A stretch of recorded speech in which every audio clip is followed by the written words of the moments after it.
Good morning. Good morning. Good morning. Um, Today is my first day streaming from a different setup. Kind of. Um, I have now created a standing desk situation. Um, this is my first time streaming from it, so please bear with any strange things that happen. Um, I think I've got it all set up, and I wanted to open the stream with just me making a thumbnail. So I don't know. I like sharing this stuff because I usually have fun making thumbnails. I made some more that were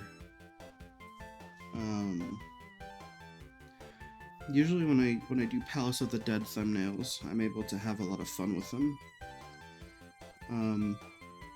Such as, if I could find it.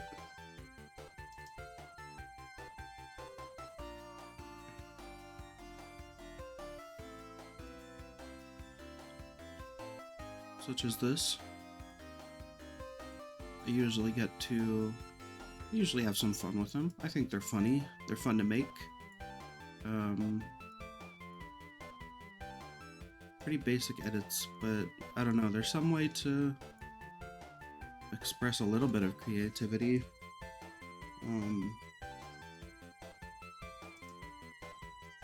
That I usually don't get to otherwise. Or like a little inside joke. So on and so forth. You know how thumbnails work. But I forgot to make a Dawntrail. I forgot to make a thumbnail for my Dawntrail VOD yesterday. So I went through, already picked out a screenshot that I want to use. I thought this one was good. I got this preset already ready for how I use my thumbnails.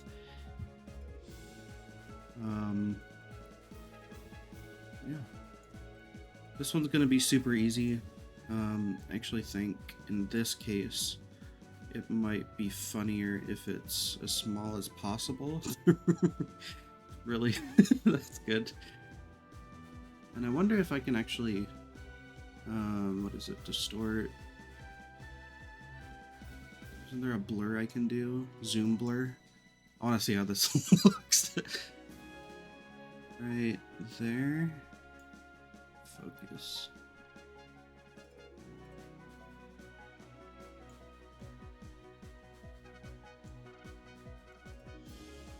How does the focus work?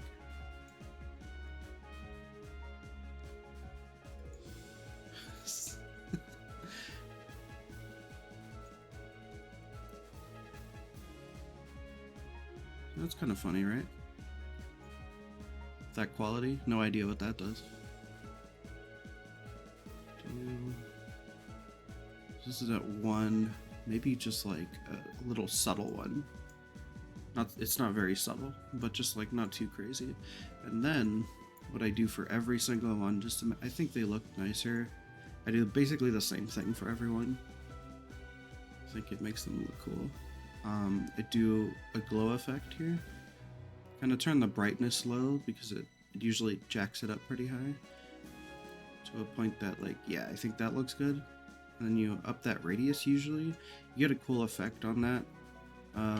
This time there's not a lot of brightness happening, so it's not that cool. And then since Final Fantasy is historically a pretty desaturated game, I just up the saturation by like 3 or 4 points. And then boom, got a thumbnail.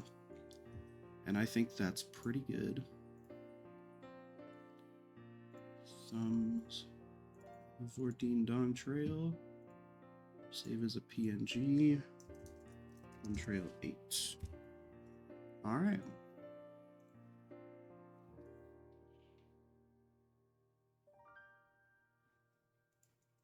And then I'll get launching FF14 after well, it's already launched, I forgot. And then I guess I can actually show the rest of this, doesn't really matter. Show the rest of the process. So right now I've exported the other thing. I've exported the VOD, so it's going to be processing. Schedule it for tomorrow at 6 a.m. That's what I usually do. Make sure I add it to the correct playlist. I don't usually bother with descriptions. Maybe I should. I don't know. And then some funny title. Whoa, you won't believe what happened to this creature. Insane. Maybe take out the whoa. That's so dumb. Okay. Okay, I actually want to lean into that now because I think that's really funny. Just as a fun. That's so dumb. Okay, hold on.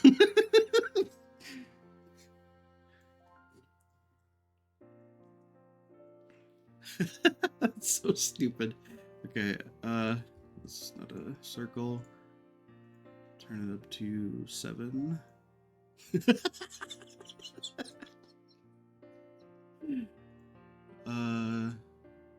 All more. There you go.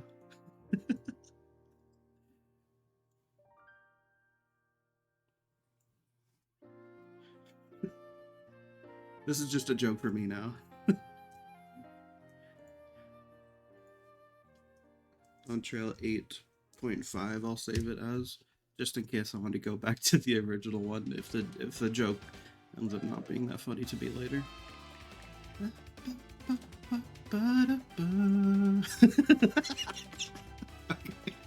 That's much funnier.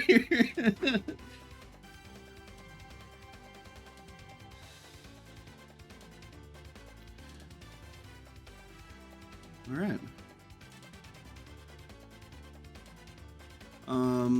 I usually schedule VODs to come out the day after, but I've had so much, like, 2 stream days that I decided it would be better for me to kind of spread them out, because I like having a lot of uploads on YouTube. Makes me feel more accomplished than I actually am.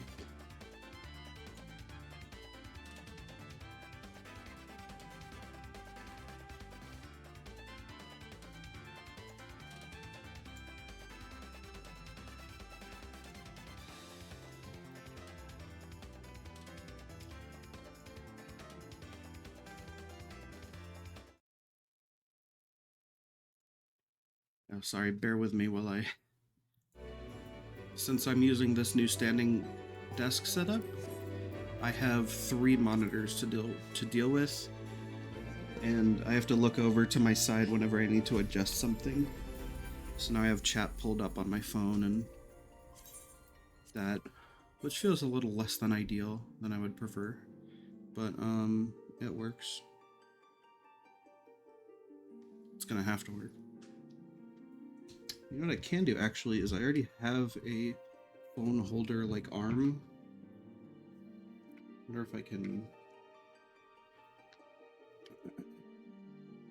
reposition this.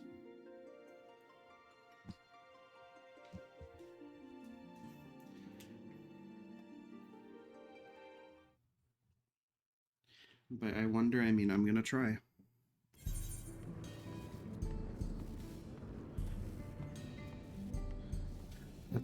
That's goofy as hell. Alright.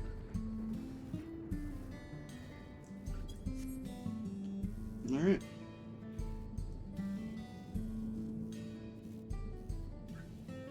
No drop frames, everything's capturing correctly.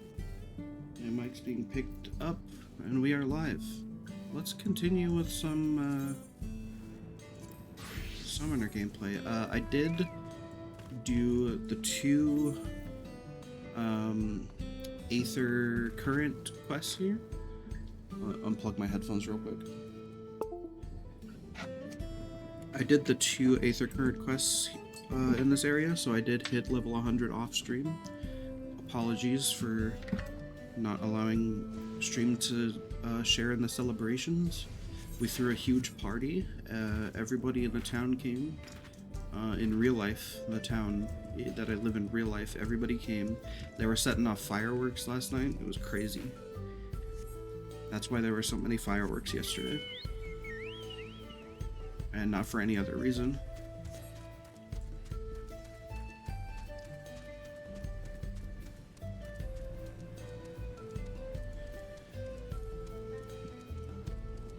So yeah, we'll see how this standing desk setup's gonna work.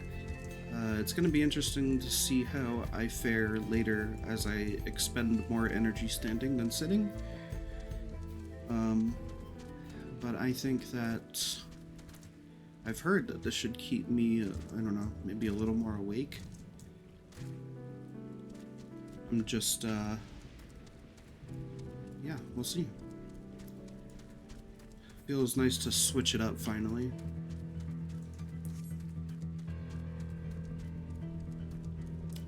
And I feel a little bad about it, but the thing that ultimately did push me to make the switch, is it just me, or does my chocobo seem more orange? I think there's some strange...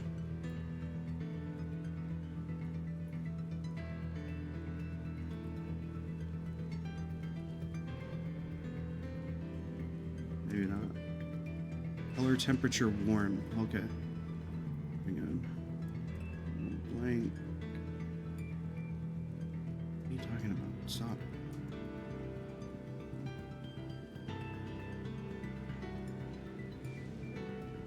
Normal. There we go. Okay. For some reason, the color temperature on this TV was set to warm.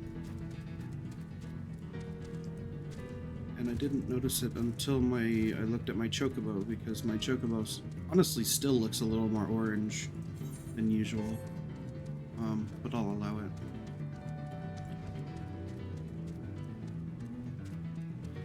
I probably did that to reduce the blue light.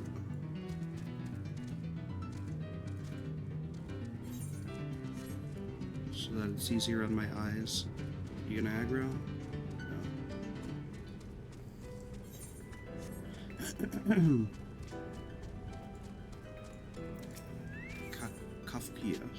Kafkiwa.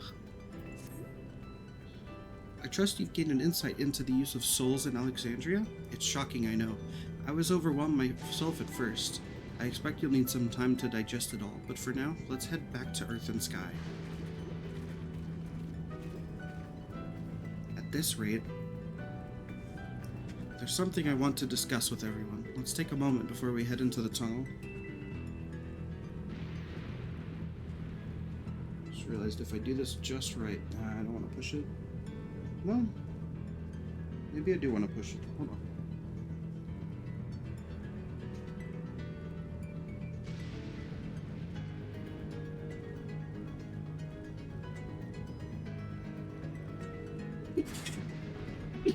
Sorry.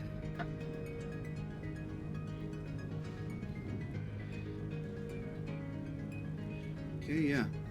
I can charge my phone while I do this. Let's take a moment before we head into the tunnel.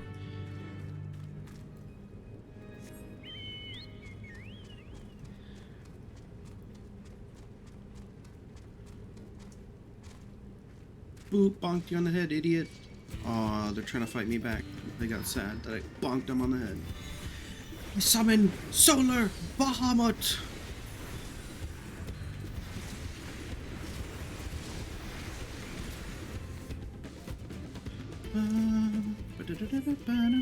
Look how fucking sick that is, dude. It reminds me of Thanatos from Persona 3.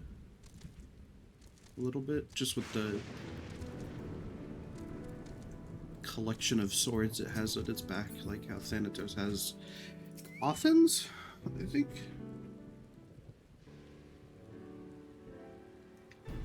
I'm sorry for delaying us, but I have some thoughts I need to share.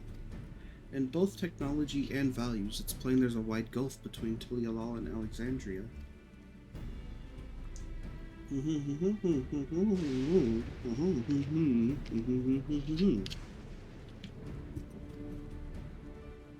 Indeed, we haven't even seen what lies within that enormous tower, the keep. Mm. So here I'd like to make a proposal. That is, we work with Kafkiwa and her people. We need to learn as much as we can about the enemy. The quickest way would be to join hands with Oblivion. We've only just met them, and I know, and we wouldn't be too quick to trust, but the fact remains they share our desire to stop Zeralja. Svene too claims to be at odds with the King of Resolve. May I ask why you would cooperate with Oblivion instead? It's simple, really. Their leader is Erenville's mother. Meanwhile, whatever Svene may feel, she's a ruler of this nation. There's a greater risk in working with her, and less reason to take her at her word. Fair point, and knowing Zeralja, we must assume that his arrangement with Svene was not made without some consideration. All I know is that it would be heartening to our allies in this strange realm. I think everyone would agree that any help we can get would be welcome. Yes. Hold on, there's no guarantee that it's actually my mother behind the machine. Without seeing her in the flesh, we can't rule out the possibility of a ploy. If it turns out to be a trap, we endanger not only ourselves, but everyone in Tulialal. As you say, we have no proof that it really is Kafkiwa. But I make my proposal in full awareness of this. Whether we're going to war or striving for peace, we need to learn as much as we can, otherwise we can't hope to do anything meaningful. As it stands, we know too little about this realm. We need to remedy that. We need to study the enemy, and when the time comes, strike down Zeralja for good and all. What's more, I trust you, Erenville. You've always had great instincts, honed from your time training under your mother. What if I'm wrong? What if sentiment is clouding my judgment?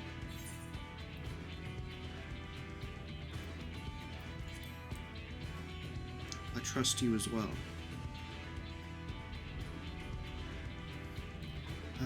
That's always the way of it with you. What the fuck do you mean by that, Erenville? Huh? I trust that I'm gonna beat your ass into the ground. Fine, if you're set on this, then I'll say no more. Smile. Then it's settled. Let's head inside and secure ourselves some new allies.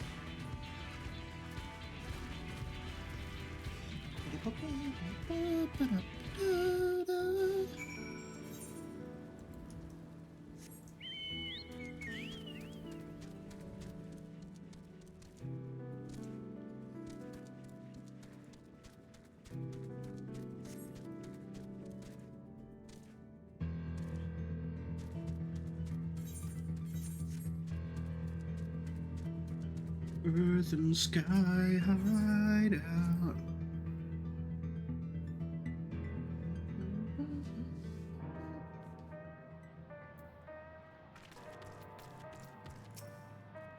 Kafkiwa. Such a fun name to say. I like that name. Voice? Kafkiwa, there's something I need to tell you and your people.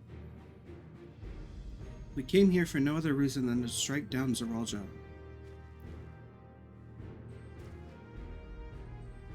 But I thought he was your brother. Do you really mean to kill your own kin? My kin invaded our nation and murdered our people. As vow of resolve, it falls to me to bring him to account. I am prepared to do what I must, and I won't hesitate when the time comes. Like us, you and yours oppose Zeralja. In light of this, I propose that we work together to stop him once and for all.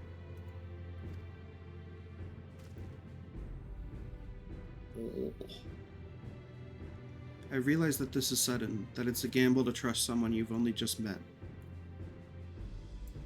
But I would trust in the conviction of anyone who shares my goal, so fight with me, I beg you.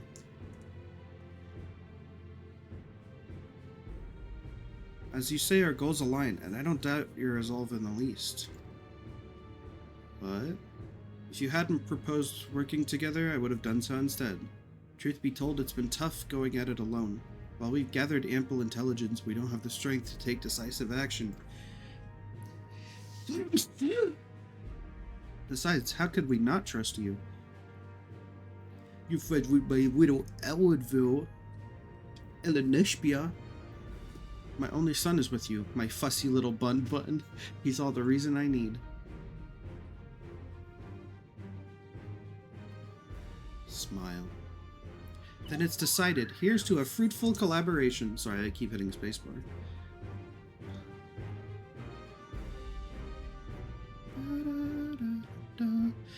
Thank you, Kafkiwa. Everyone together will achieve great things, I'm sure of it. Then let's not waste any time. We've been wondering about Saralja's whereabouts. Is there a palace inside that tower? After a fashion, the king resides in the uppermost level. While Queen Sfene has a penchant for going out in public, he seldom shows himself. What's more, his movements are highly classified. Not even his commanders are privy to that information. If anyone knows where he is at any given time, it could only be the queen. Even if we don't know his whereabouts, Saralja will eventually march on Tulialal again. That's when we can go after him. The drawback is we'd have to wait for the invasion to happen. Innocents would be put in harm's way. There's also the possibility that he'll leave everything to his minions and not command the army in person.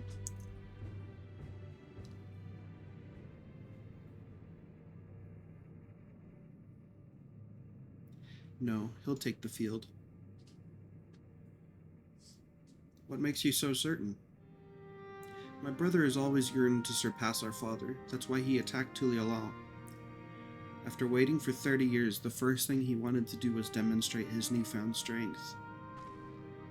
But killing Papa didn't satisfy him, so now he's bent on proving himself stronger than me and Koana, who bested him in the right of succession. He challenged me to strike him down. He wants a duel to show everyone that he's superior to the Dawn Servant, and he won't let his minions deprive him of the pleasure. And why hasn't he appeared and given you your chance? Surely he's aware of our presence here. At that I can only guess. Perhaps he wants to dazzle us with his wondrous realm. But if he won't deign to appear, then we'll force him to do so. How would we do that? Even as we gather intelligence, we make no move to attack him, show absolutely no interest in a confrontation. Knowing him, he'll tire of waiting and turn his attention to Koana instead. He'll attack Tulialal again like he said he would. I see. If you believe this is the best approach, then we have no objections. Any campaign against Tulialal requires that Saralja lead his forces through Vanguard. We'll have lookouts keep an eye on it day and night. Such a strategy is certainly viable. If we're proceeding with it, though, we should warn those outside. Indeed, they'll need time to prepare their defenses. I should be glad to coordinate our efforts. I'm already in regular contact with Y'shtola, and we'll make sure to keep our comrades apprised of developments. You can leave Vanguard to us. We'll send word at the first sign of movement. Smile. It seems we have a plan. While we wait for Saralja to move, you do well to prepare for battle, and it begins with familiarizing yourselves with the technology that empowers him. To that end, I'll show you Oblivion's main headquarters. Oh, I thought this place was it. You'd be impressed to know that we're located right inside that tower, in the residential district of Solution 9. Hiding a tree in the forest, as it were. The only question is how to get you through the checkpoint. Ah, about that, Sfene said that she'd make it so we could enter without issue. She did? Curious. She's not supposed to have such authority over the sentries. If I recall correctly, her words that she would register as guests. I see. Perhaps we're in the clear then. When you're ready, come and meet me at the tower entrance.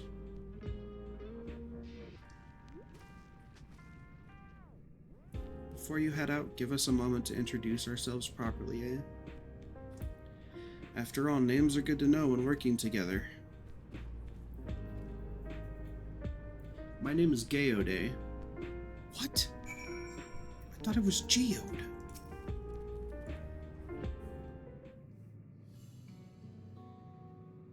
While Oblivion has operatives all over, we're the main crew here. I'm Geode, the leader of this hideout. And the dependable young twins behind me are Nostalgia and Wayakwe. I'm Nostalgia. It's a pleasure to meet you. What? That was nostalgia. My sister and I were born and raised inside the barrier. We've been with Oblivion for 3 years, and our main duties are surveillance and provisioning. Twins, eh? That explains the resemblance. Wayakwe is a Tonawatan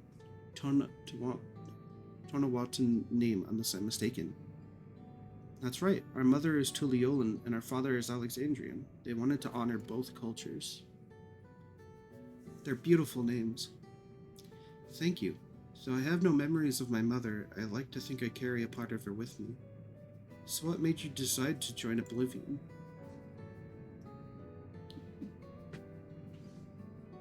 We wanted to avenge our father.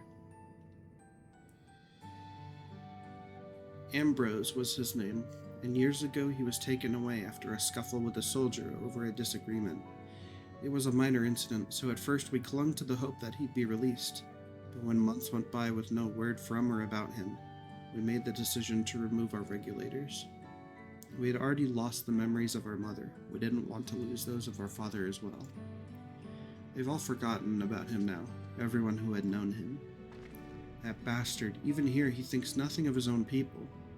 Sometime later, we were approached by a member of Oblivion, hoping to get justice for our father. We joined the Order. I'm sorry, I didn't mean to darken the mood. No, I appreciate you sharing this. Together, we'll avenge your father. Thank you. Something tells me you have what it takes. You introduce yourself too. Go on. It's pretty much the same story for me. While mine is a Tonawatan name, I haven't the faintest how things are outside the barrier. It's my dream to go and see it with my own eyes, our mother's homeland. Once peace is restored, you must come and visit. The wilds are beautiful, the food is delicious, and everyone is so nice. You'll love it. And that's us here. You'll meet others in the back room. That's our headquarters. Some of them are a little eccentric, but they have good hearts. Ilinishbia, one last thing. It isn't exactly my place to say this, but thank you for seeking out Kafkiwa. She talks about you so much, it's clear how important you are to her. That's all. Be good to your mother while you still can, eh? Whoops. Well, we'll let you go now. Feel free to use this hideout as you like.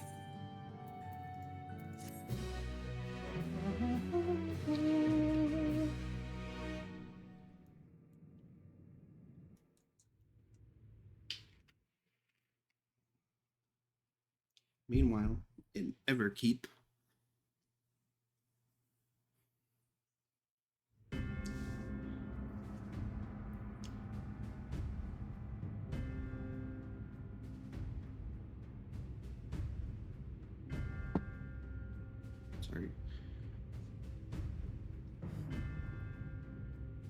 You've been consulting with Wook Lamont. No.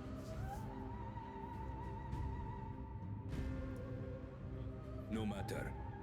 I do not know what you are scheming. But when your realm lay on the brink, you were powerless. You had no choice but to turn to me. Whatever sentiment you may feel for her, it is my power you require. Is it not? Yep, epic. She is cringe. Perhaps. And yet, knowing the love that Wook Lamont bears for her people, how she regards them all as kin, I cannot help but wish to spare her the same pain I have suffered. What's more, her friends possess new knowledge. Were we to work together, we might find another path. I know you're loath to consider it, but is there no hope for peace with Tuliolo? What we've already done may be unforgivable, but it needn't continue. You needn't kill your brother and sister. I slew my only flesh and blood. Yet you attempt to sway me with an appeal to family. The memory of my father's final moments still fills me with disappointment. Age came for him before I did. For long years, I sought to prove the miracle. And weak as he was, defeating him achieved nothing. To kill them is my only recourse. Wuklamat and Kona, who bested him as he was in his prime. Yeah. They are still your siblings, even if not by blood. That such bonds should mean so little to you. I am bound to no one. Serve none save myself. I made that clear when first you spoke to me in the Golden City. Remember, I can easily kill your beloved family. If you would protect them, cast aside any foolish notions. Your wisdom and abilities are valuable insofar as Argos align. So think well before you act, Queen of Reason.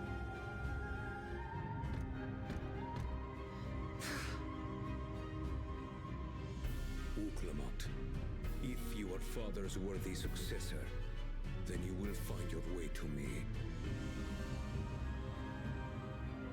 But should you fall short, I will lay waste to Tuli Yolal.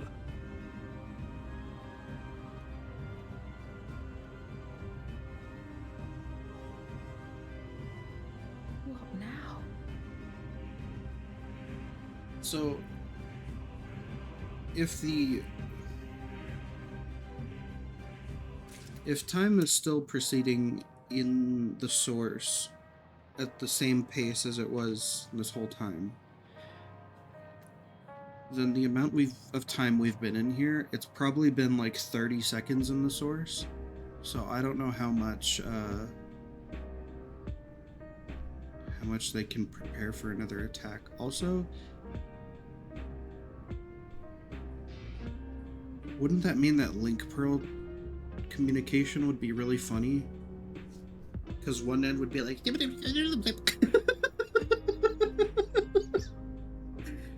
and hearing Y'shtola on the source would be like... Understood. We shall shore up our defenses immediately. Love, Y'shtola. And then you just hear...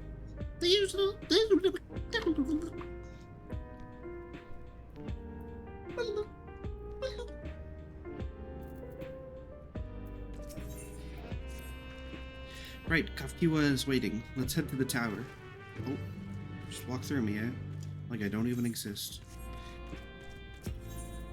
Whatever, it's not like you ever even cared about me.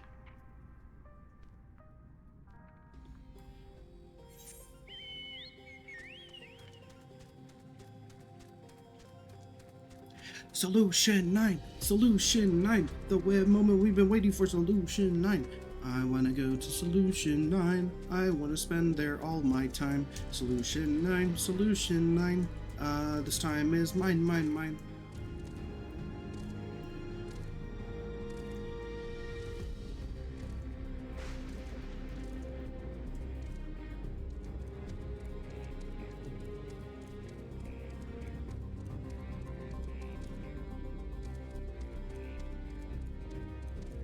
Cringe. Cringe.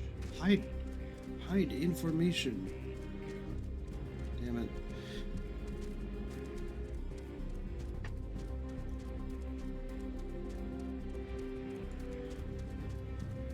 Workor Sormor.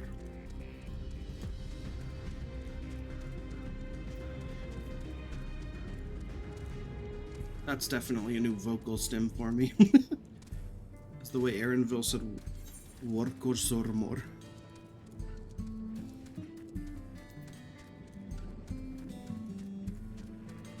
Domo arigato. Workor Sormor.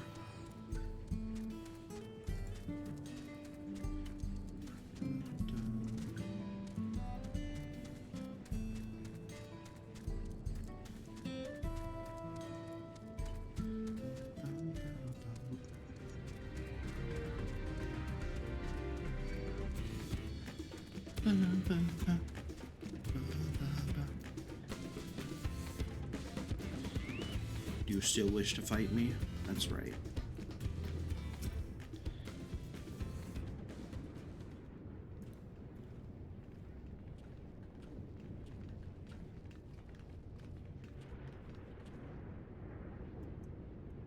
Ah, there you are. If Queen Sene has registered you as guests, you should be able to march right in. And if she hasn't, then you may have a swarm of Zeralja's minions to deal with.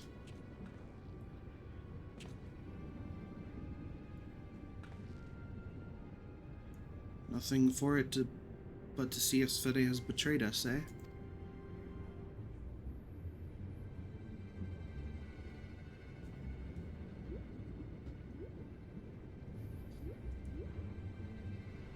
Thank you for your diligent service, friends. My companions and I would like to pass if you'd be so kind. Outrunner Guide Unit identified. Registration number verified. 6 accompanying civilians identified. Validating credentials. Yep. Yep. Yep. Credentials verified. Welcome, guests of Queen's Fene. Play that smooth jazz, baby. Yes. What a relief. Ba-da-ba. There you have it. Seems the Queen was true to her word. Follow me, everyone. Solution 9 awaits.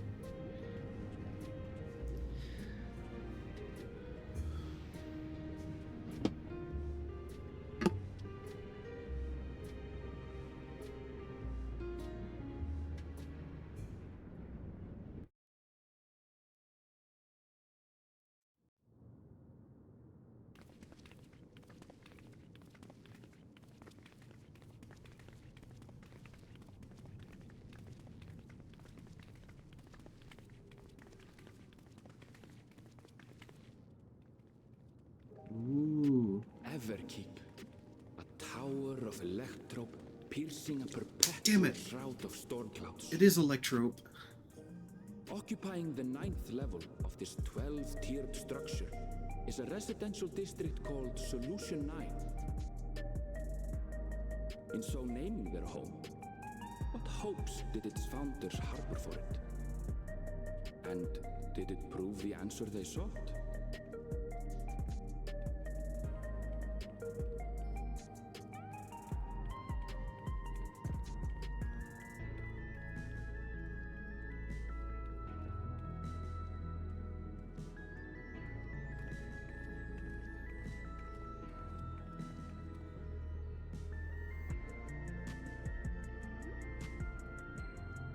Spectacular, isn't it? There are more districts throughout the tower, including industrial ones, but Solution 9 is the largest. Just being here makes my head spin. Perfectly natural reaction. A city of shimmering electrope, replete with strange technologies that cater to every conceivable need. We never dreamed the life back home in Tuliolo.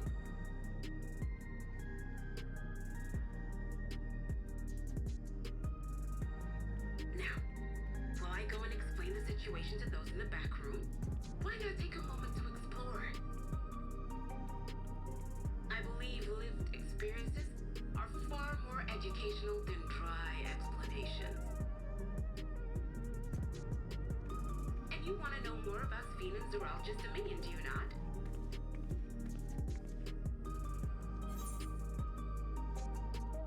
We need to better understand who and what we're dealing with here.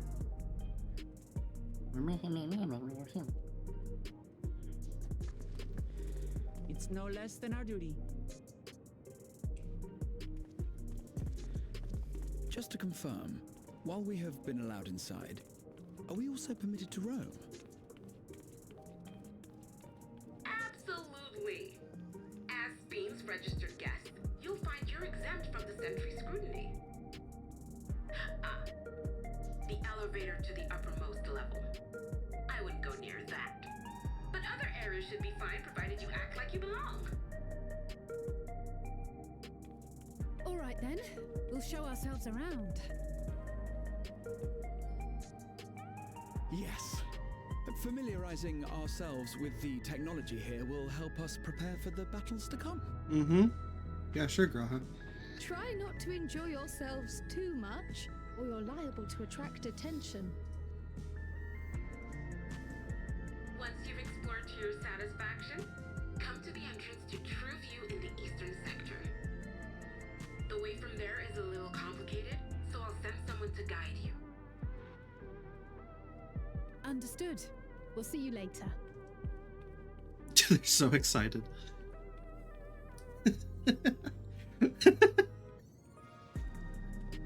I shall speak with the residents. Perhaps one of them will recognize the earring. I love that she looks down at it every time, as if she can see it past that big-ass head of hers. What's with this place? She's so How adorable. can this all be the inside of a tower?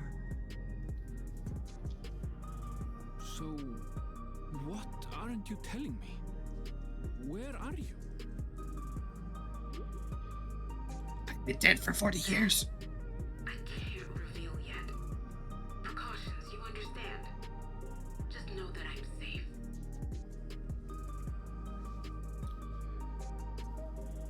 But come, tell me about your adventurer friend.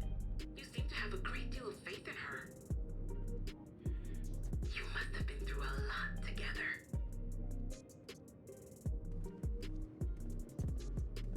You might say that.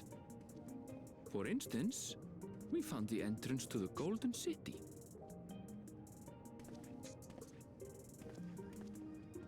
Wait, what?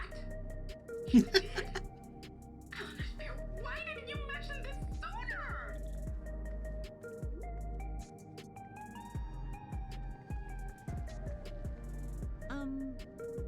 You want to explore together? It's not that I'm scared or anything. Everything is just so different from home, is all.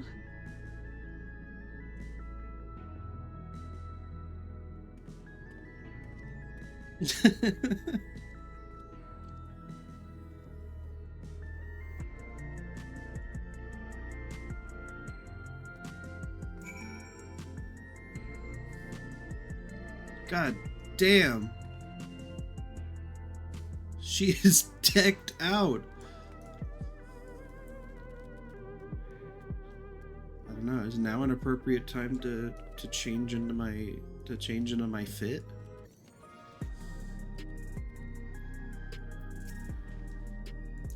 Tower is inside a tower. I see it, but I still can't believe it.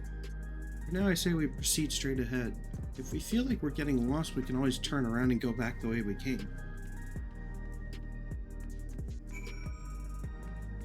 I have to attune to the first one, right? No? Leander. Is that your profession or your name? Welcome to Solution 9. Can I interest you in a packet of angel snacks? They're all the rage at the moment.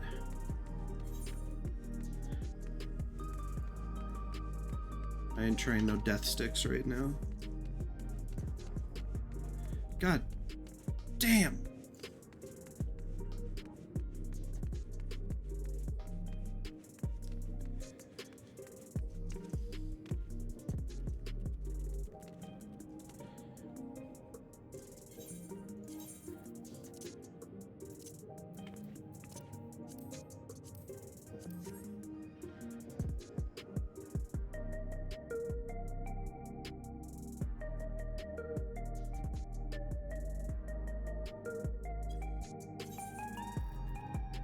Don't look at me like that.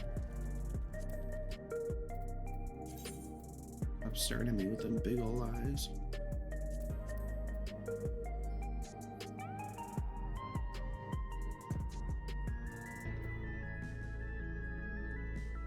Humble Triumph? Oh! I didn't realize I had that one.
This is important.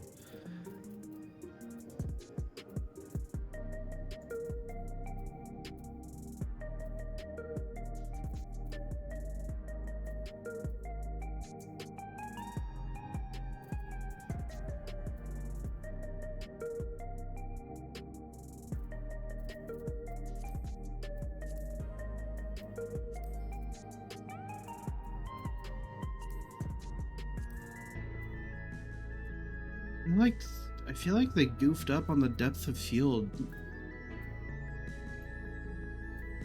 It's like making those edges really jagged. And it looks totally normal when I turn it off. I'm trying to like do like a very minimal where it feels fine.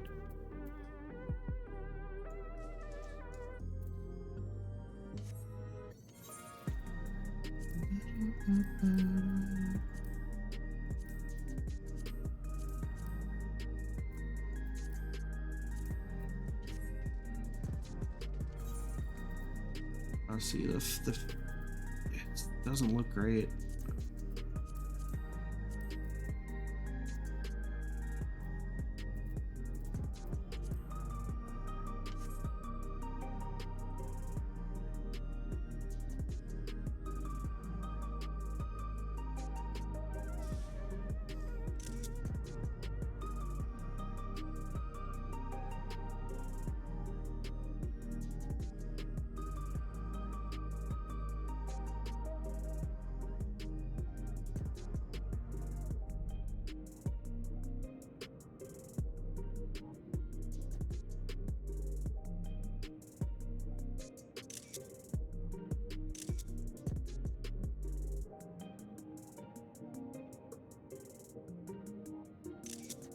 Figure.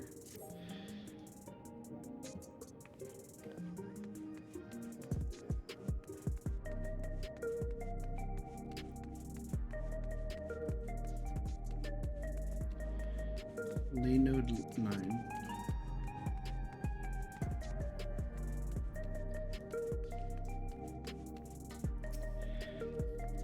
Crossroads already? This place is too much. I have no idea where I should go.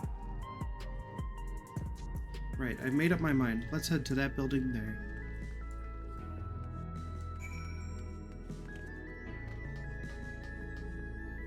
This seems a little unsafe.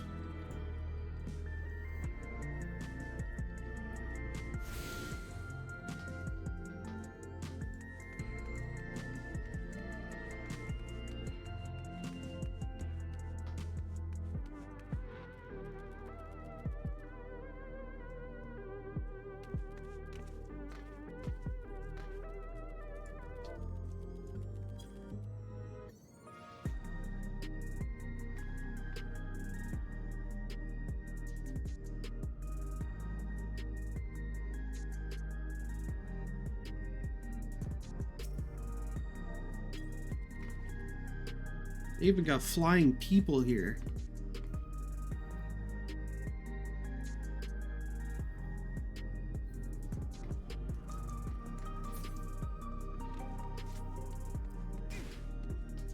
Oh, not anymore.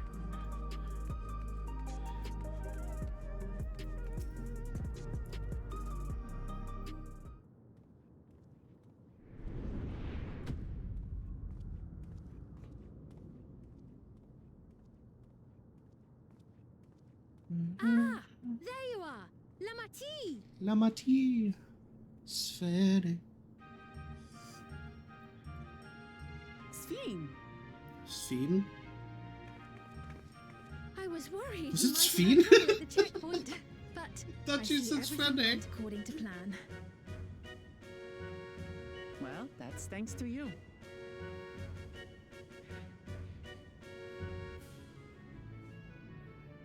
Now, I know you've scarcely arrived, but Sphene. I have a request Like to sphere. make of you. Okay. Oh, a request you said. Yes, an important one.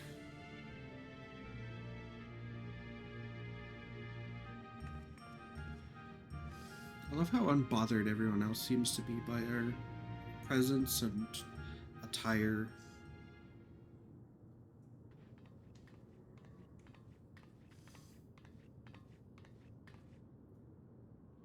I'll say it plain. I want you to make peace with Zeralja. What? I thought you said you weren't on his side.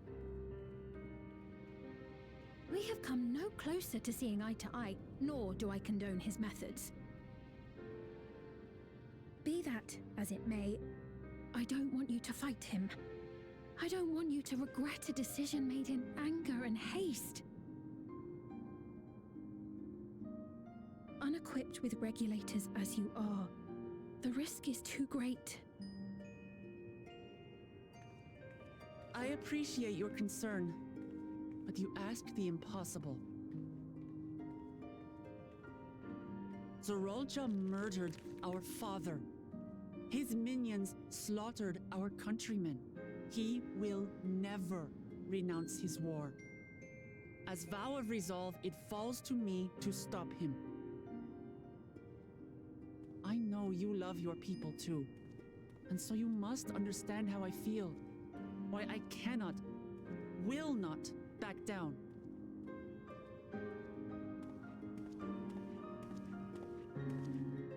I do understand. All too well. Let me say only this then. Zeralja will use any means to win. If you would protect your people, return to them at once and prepare. Prepare as best you can. It may ring hollow coming from the queen of an enemy nation. But unlike me, you still have the power to determine your own fate.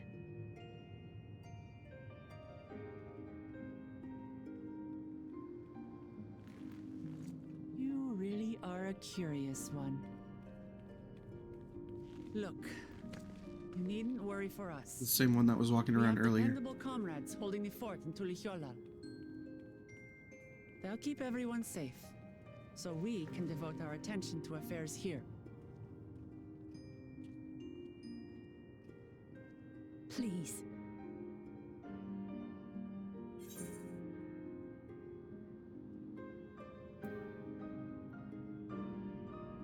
Never fear.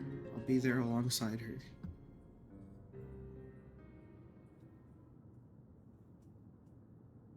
So you have comrades on whom you can rely.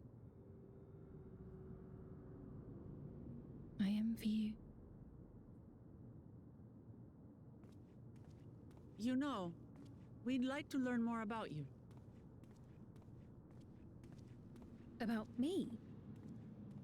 Queen Sphene. To be frank, we're still not sure whether or not you're trustworthy.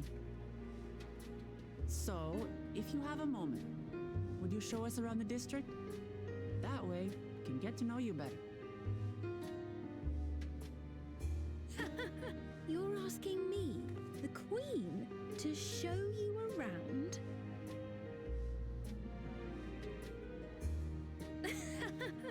Oh, but I jest. I'm flattered that you've taken an interest in me. Very well. I shall be your guide. You're my guests, after all, and teaching you about my realm would be a pleasure in and of itself. If you like, I can introduce you to my citizens, too. I consider them family, as you do yours. By all means, we're in your capable hands. That you are. This will be an enjoyable and enlightening tour, I promise.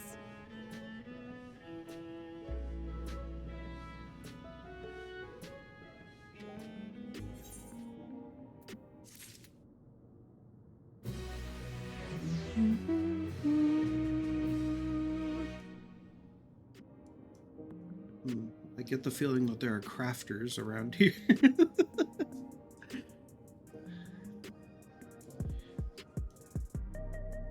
Oh my god, there's so many.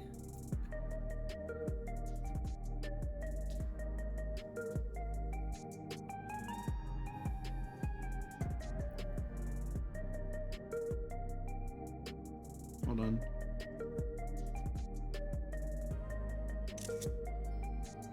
Hang on, hang on.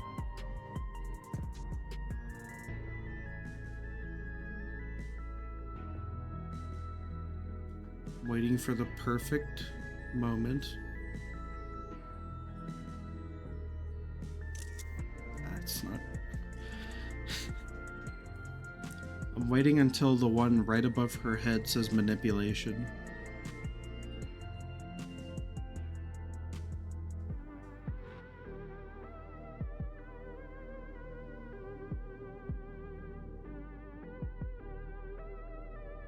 But they're crafting so slowly. Craft faster. That one person is crafting so slowly. Or they're just not doing buffs. They're probably just actually crafting.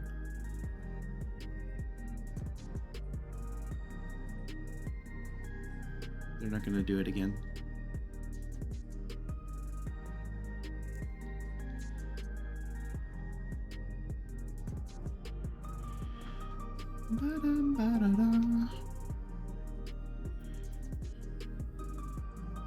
Let's see if we can't try someone else. Yes! Yes! I just thought that would be funny. Sorry.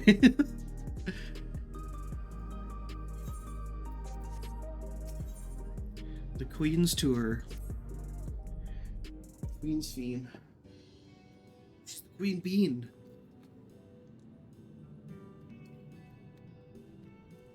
Let's begin then, shall we? I must say I'm really grateful. This place is so vast and confusing. I didn't even know where to begin. Yep. While the district may seem daunting in size and structure, all the key facilities are situated near ley nodes, what you call aetherites. Remember this and you won't lose your way.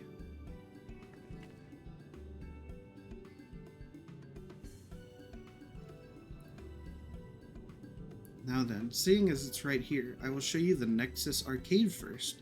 Please follow me. Yes! I'm going to be able to play Guitar Hero again. Run, Pharaoh, run!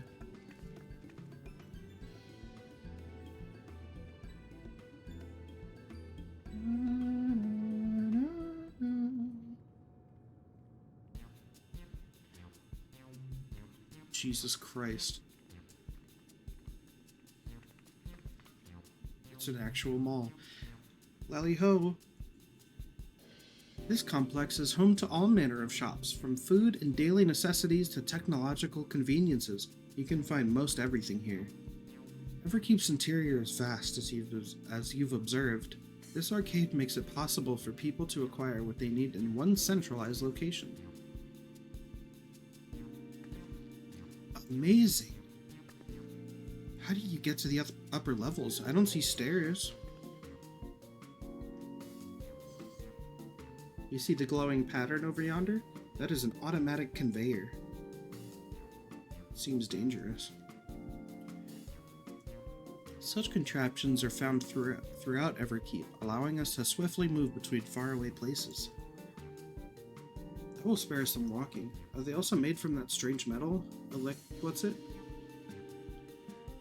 Yes, the conveyors are powered by electro. As a matter of fact, the ore is integrated into just about everything in Everkeep, even the floors and walls. By etching arcane circuits upon it, electrope can be used to convert lightning energy to those of other elements.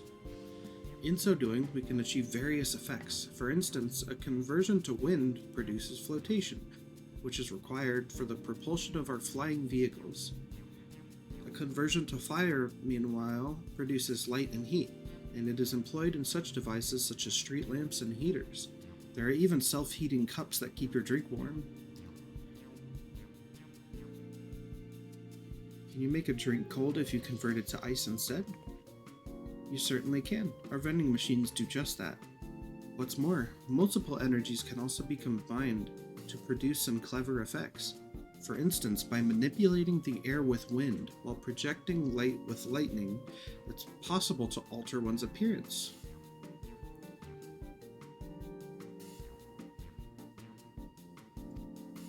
Huh. It's almost scary what you can do with electro, as if such a wondrous material existed in our world. If such a wondrous material existed in our world, I imagine everyone would be fighting over it.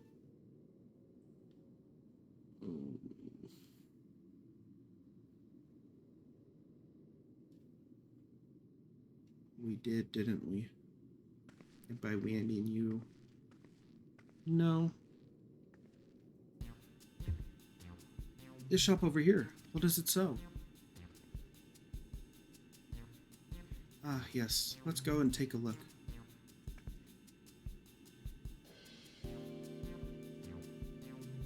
I dare say you will find it interesting. Okay. I don't know what that means.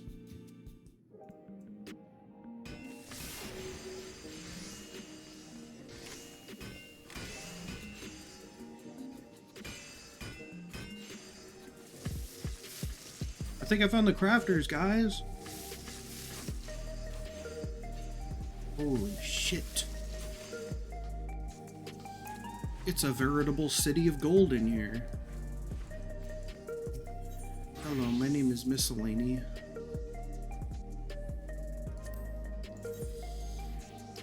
Okay. Oh. Jesus Christ. That is horrifying. They even got the fur effects on it.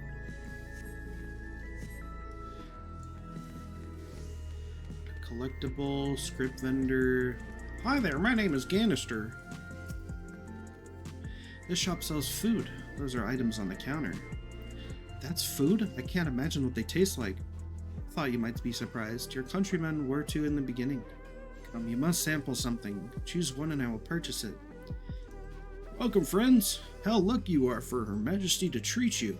The 5 items on display are our most popular. I recommend one of them if this is your first time.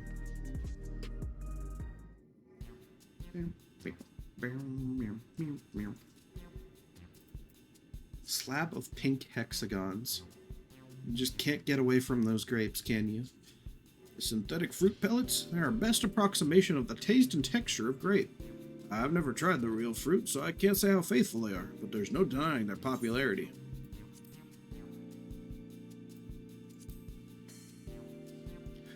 Ah, the revivifying tonic. I take it you're thirsty? The flavor is a sublime blend of sweet and salty, and it stays fresh for over 10 years thanks to the special container.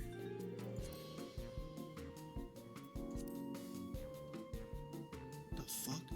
Keen on the perfect meal bar, are you? It's all the nutrients your body needs packed into a single foodstuff. The flavor is formulated to never taste dull, and one bar will satisfy you for a whole day. Many folks prefer this to taking multiple meals. Efficient. Ah, yes, the salad paste.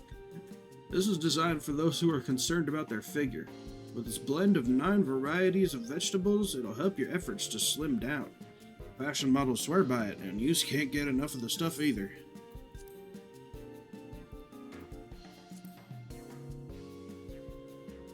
This here is cultivated steak. It's not quite the same as the real thing they produce in the outskirts, but it's a sight more affordable. This particular product is known as Gold Label, and it's a delicious hybrid of beef and chicken grown at the plant on the 4th level. Beef and chicken. Farrer would definitely go for the grapes.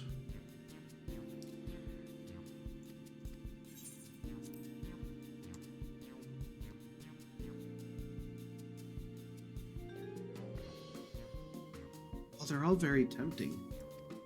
I'm going to have the steak. I'm absolutely starving. Din would go for the steak as well. Thank you for your custom. This being Her Majesty's treat, it's bound to taste all the better. Say, would you mind sampling your selections here and now? It's been a long time since we had newcomers, and I'd love to see your reactions. Yeah, eat it right now. Yeah, shove it down your throat, you fucking bitch.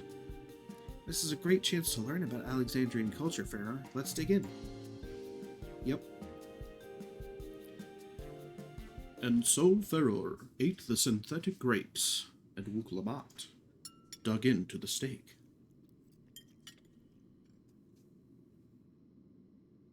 Following Wuk-Lamat's lead, you sample your selection. Amazing! I've never had any meat like this before. It's tender like chicken, but flavorsome like Ronique, and the spices give it just the right amount of kick. I could eat this every day. Yes! Don't mind them. They're just happy to see your honest reaction. And how about you?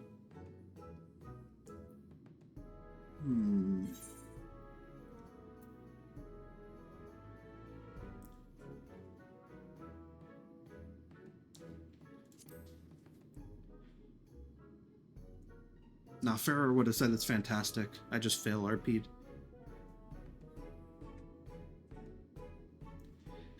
It's always such a pleasure. My thanks for humoring me. I disappointed myself. I need to rewatch that cutscene. Undo it. Turn off the stream. This does take me back. Though it was chaotic when the people of Tulialal first arrived, we endeavored to learn about one another and embraced our differences. Smile. Oh, right. What about you, Sphene? Aren't you having something to eat too? Oh, I'm not really alive. I'm a robot. I appreciate the thought, but I'm fine for now, thank you.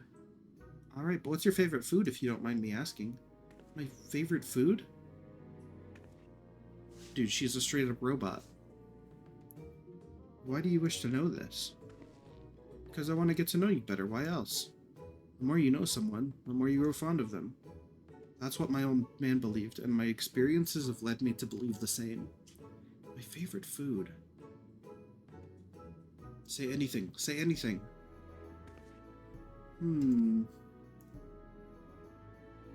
Is it such a difficult question? I'm sorry. It's just when I think of those who labor to bring us the food, I find I can't settle on one thing. I thought I was indecisive, but you're something else. Indecisive? Perhaps I am, but you didn't need to laugh about it. Oh. It's just fucking assholes. This is a bunch of bullshit. I can't believe Farrer didn't like the grapes.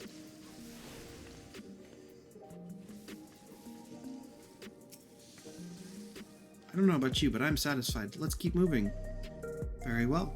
Next, I was thinking of showing you the residential sector, but it's in part so I can tend to personal matters.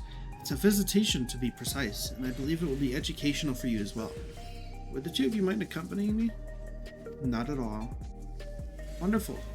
Let me know when you've seen enough here and we'll make our way.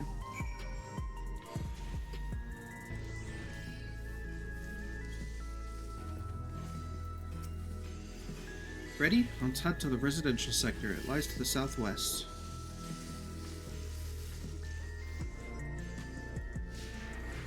Actually wasn't ready, I'm sorry.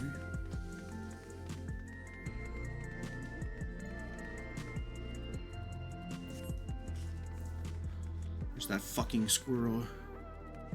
Something. Oh, is it just showing off the bench? Air Wheeler Dealer.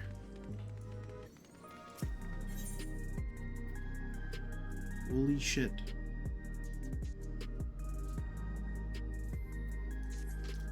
It's not worth it. I don't need it. I don't need it. That's literally all of my money on my retainers. Materia vendor, materia melder.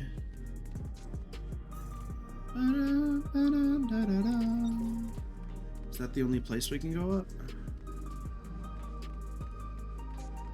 There's a gemstone trader, there's a merchant vendor.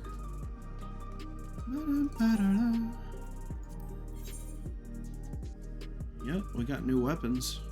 Okay, let's check them out. Okay, not with that.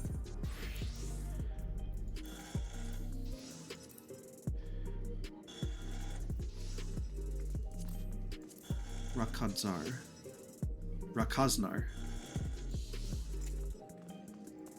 Not dyeable. So they come as is. This looks familiar somehow. Not able to place it.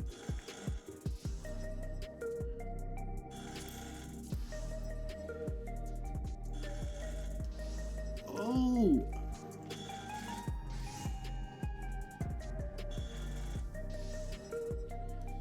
I like it. I dig it. I dig it.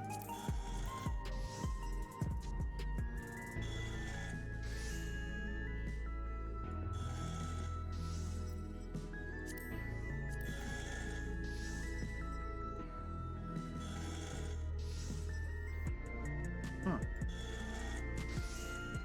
Interesting. Clara Walnut. That don't look like no walnut that I know about.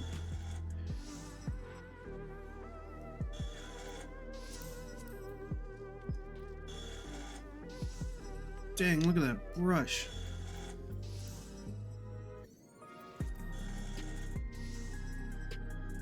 That's neat. The Rakaznar hanger.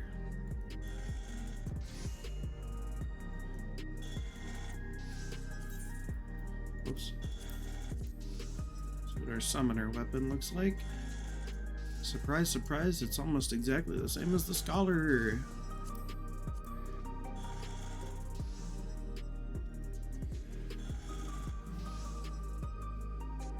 Not bad.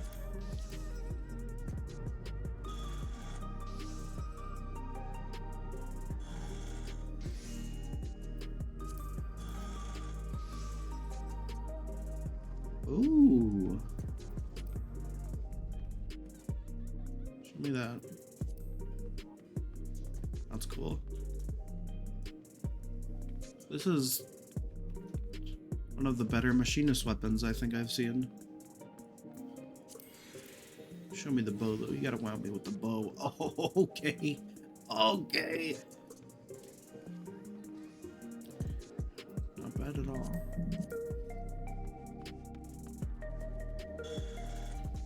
Damn, son.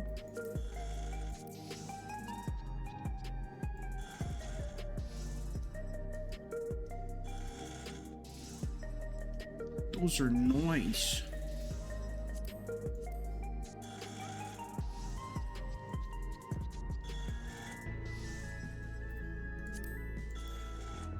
I have nothing to say for the ninja weapons, unfortunately. Show me that again. Oh, man. Do it again. Not bad. Not bad at all.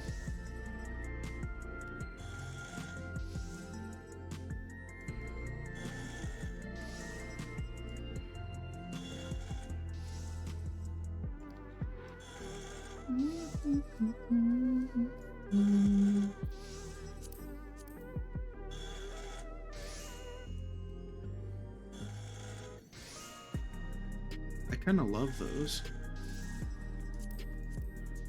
Dare I say? Oh, we got some saw blade action. Not a lot of shiny glowing bits that I'm seeing though. As a matter of fact, I don't think I'm seeing any. There they are. They're very subtle. Very tasteful, very restrained. That is not restrained though. These remind me of the Allegan, the level 50 ones now. They might borrow the same animations, to be honest. The Bard one reminded me of the level 50 fucking tome gear. It's not bad. I'm not wowed by a lot of gunblades, to be honest. I really like the gunblade in concept. You know what? I say that, but this one also folds up like I think an Allegan one does. I can't remember which weapons they are. I think these borrow animations, definitely. Yeah. I feel like they have to. That's not bad.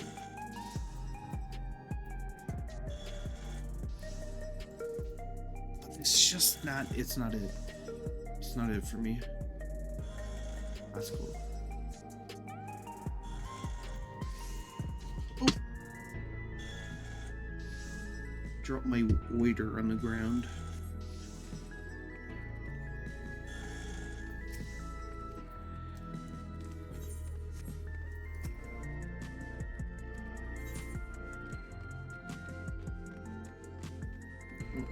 Yeah, it might be a good idea to attune to the Aethernet shard, or what do they call it?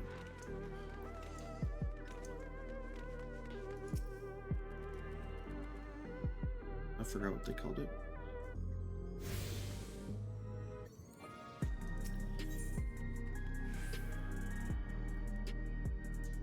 Lay node.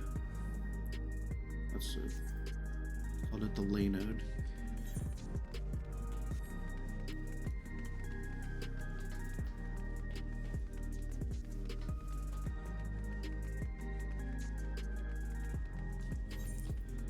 And where are we going? To the residential sector? Okay. Then I guess I'll make this my moment that I've decided to change my gear.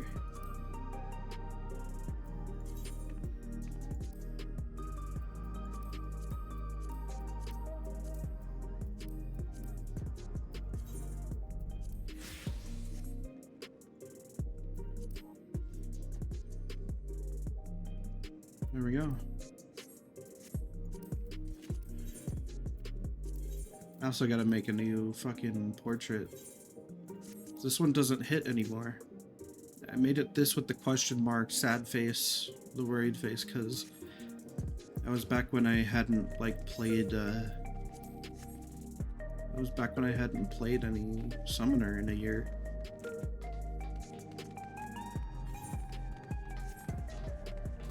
And I forgot how to play it. But now I know how to play it. So that joke doesn't work anymore.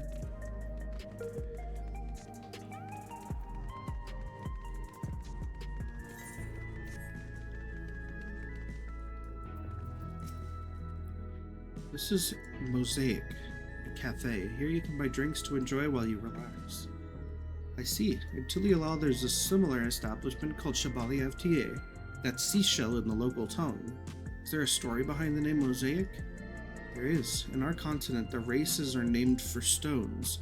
There's the Hune, who resembles some Tonawata, the tall and graceful Eldite, and the diminutive and affable Milala. When they all gather here, they appear as a mosaic of colors. Thus did the founder choose to name the cafe. That's nice. If they serve tacos here, it'd be perfect. Tacos? A traditional Turali dish and one of my favorite foods. You must try it one day. Oh, yes, definitely. We'll make it happen once we've restored peace to Tulialal. Right, let's continue on.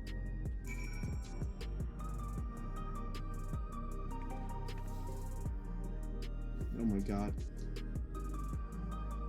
I just figured it out. I just figured out the twist of the whole thing. It was right in front of our faces the whole time. Sveni backwards is ineps. Need I say more?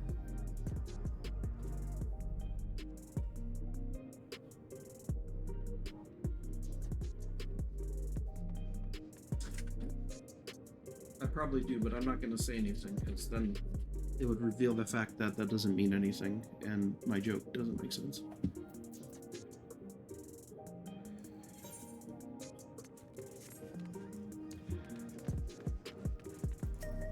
Welcome to Mosaic, a place for folks from all walks of life to mingle and mesh like the patterned stones of a... well, you get the picture. If you like coffee, I recommend our original blend. I'd love to. Unfortunately, I feel like we're boycotting you guys, so I'm sorry.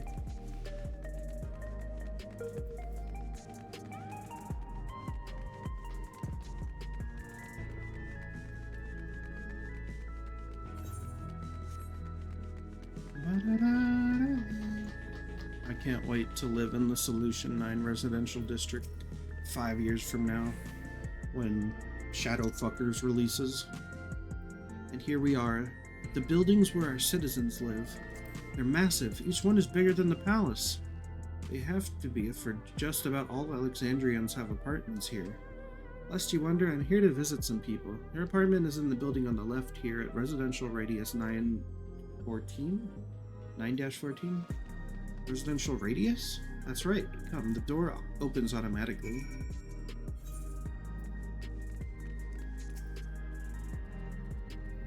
I'm going to take a quick 5-minute break. I need to use the restroom.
Okay, we are back.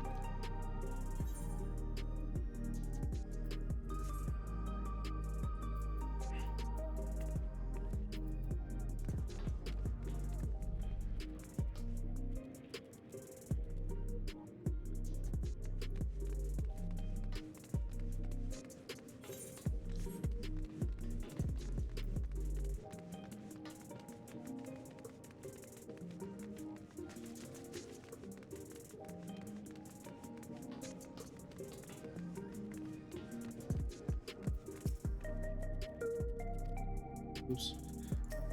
All the residential around here are laid out like this, with gardens right outside the entrance. I love coming here to relax.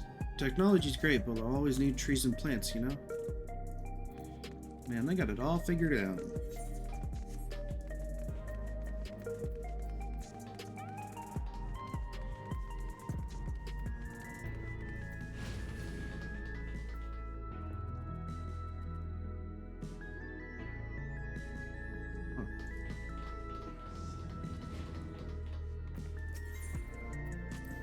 This is the lobby, a common area for residents.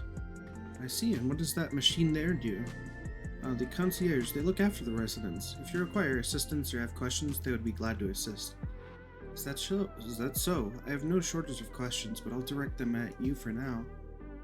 By all means, you may consider me your personal concierge. Current location, residential radius 914, section 2. Visitors must be equipped with a regulator or present with a valid visitor permit. Yeah, I don't think I talked about it before, but I feel like earlier they kind of offhandedly confirmed or mentioned that Sphene has been alive for a while. I feel like the assumption here is that she doesn't age or can't age, which makes me think that either she's a machine or she's, you know, like a god or I don't know. Those are the only two things that I can think of right now that don't age.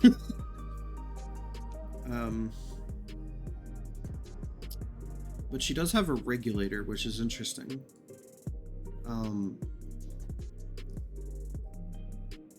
So I don't know, but I feel like, unless I'm misremembering or I misinterpreted something earlier, I feel like they mentioned that she was here since the dome arrived, so which would have been, you know, a while ago, I think.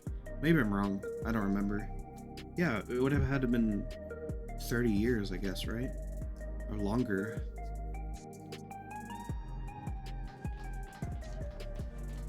She's very clearly not supposed to be 30. This is the place. A mother and son live here.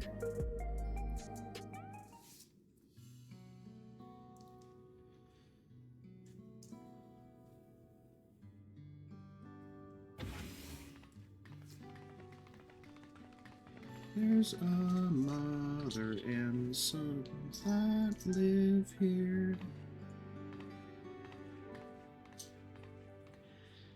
Please help me, my son is very sick. I forgot to take the thing off my head. Hello, Isadora. Isadora! Your Majesty, you came. I have friends with me today, is that alright? Yes. Of course, friends of the Queen are friends of ours. Please make yourselves at home.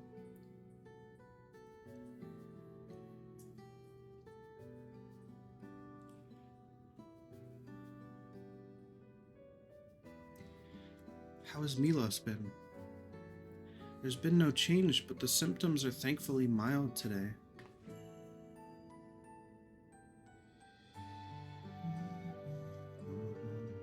Hello, Milos. Have you missed me?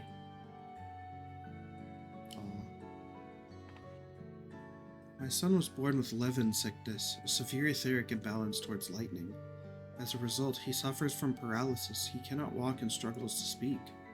For a blessing, he still has his hearing, and even on bad days he can communicate with his eyes. I see. Sphene visits often, does she? She does. Mila simply adores her. He sometimes even manages to smile when she's here. Aww. What of yourself, Isadora? How are you holding up?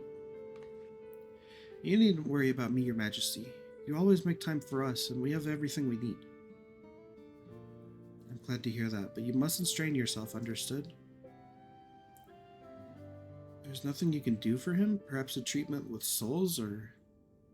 Unfortunately, no. While souls can revive those who have met with an accident, they cannot reverse the effects of old age and illness. Truth be told, many children are born like Milos. The illness has existed for generations, but we've been unable to find a cure. The cause is quite clear, though. The excess lightning in the environment. It's no coincidence the number of cases has risen dramatically these past 30 years.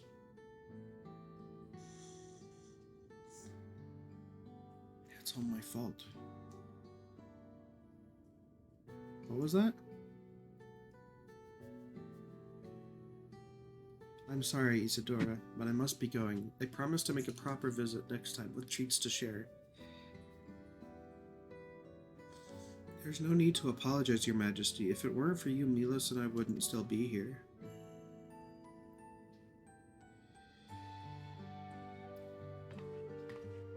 Thank you, Queen Sphene. Sphene, sorry. It's my pleasure, Milos. I'll be back soon, so be a good boy for your mother and for me.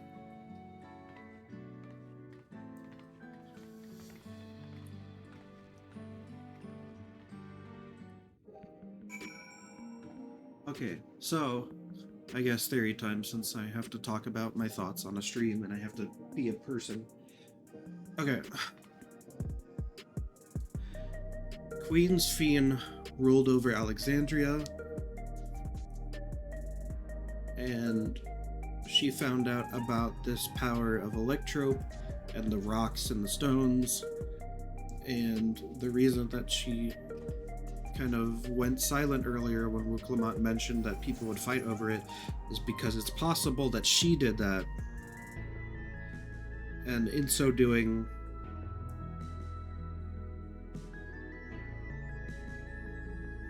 created all of that ambient lightning ether in the dome as a result of that on accident or something,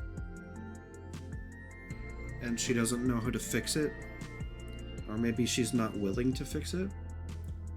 And so she feels bad and she's trying to make herself feel better, or she's trying to make amends in her own way by trying to be as nice of a ruler as possible. Because she doesn't know how else to fix the situation, maybe. And that's why she's so kind and why she gets to know everyone, because she wants to be able to help. Even though she realized she kind of goofed up like a billion years ago. Not a billion, but you know. She goofed up and ruined Alexandria. Thanks for accompanying me on the visit. The illness is a part of life in Alexandria, and I thought you should know about it. We'll find a cure one day, mark my words. We'll make it so unfortunate children like Milos smile again. Well, let's continue the tour, shall we? Look, you obviously have duties to attend to, citizens to look after. We can stop here if you like. No, I do this because I want to, so please do not worry.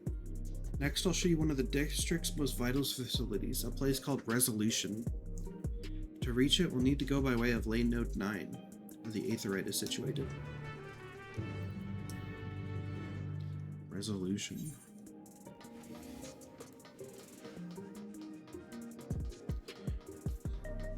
Could Resolution be?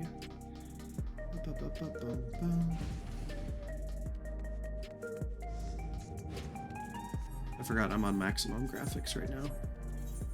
Hit the walk button. I'm gonna try bumping the bitrate on stream a little bit.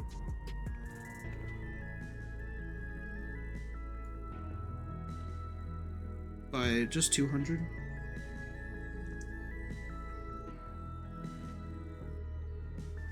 Streaming video bitrate will be set to 6,000, which is the upper limit for the current streaming service. Oh, then I'm only increasing it by 100. Never mind.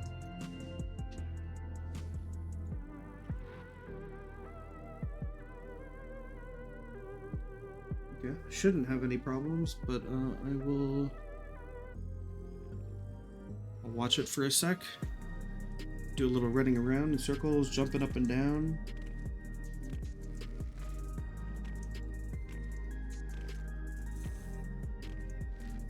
Hopefully that's fine. Man. From my other monitor, the reflections on this ground look so good. I'm using a shitty TV on my standing desk setup, so I'm sure, you know, it doesn't look very nice on here. It's definitely picking up some of that crustiness though back there. Okay. Right, we have to go back to the Laynode 9.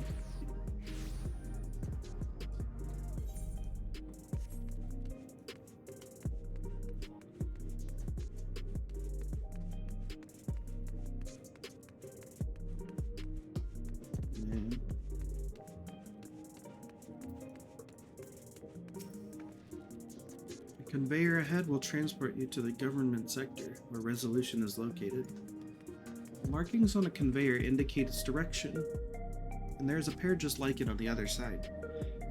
Is it safe? Extremely. There's no need to be afraid. Who said I was afraid? Come on, Pharaoh. Oh, Amati, you are falling back into your old habits.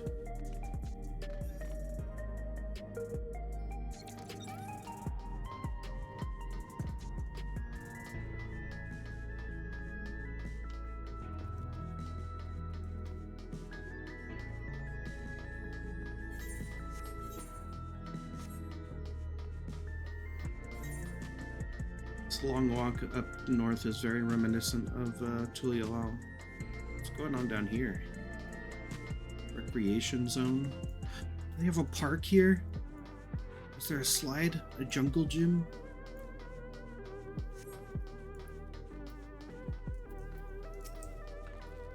And here we are, Resolution, the operational heart of Solution 9. From Resolution, we oversee the running of the district and provide essential services to citizens, such as welfare support and job introductions. It's quicker to show than tell, so let's proceed inside. Okay. Sure.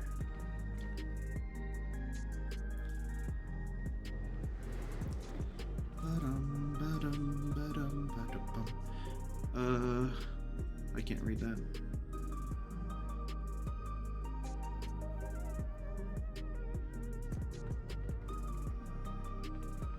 Strange contraptions everywhere you look. What's that?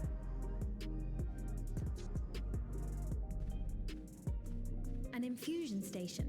It dispenses souls in exchange for credits. Through hard work, citizens can obtain the peace of mind provided by spare souls.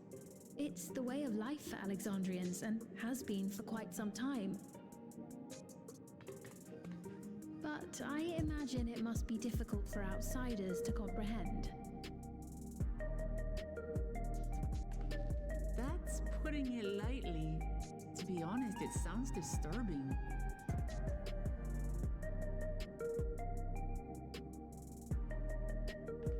Still, I won't dismiss it out of hand. Practices like these don't arise from nothing. There's a reason why your culture is the way it is, and I'd like to understand. Won't you tell us some of your realm's history?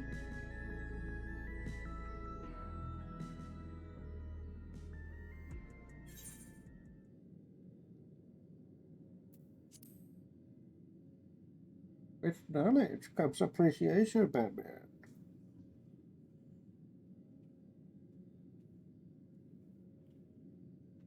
Very well. Be warned, though, that it may take a while.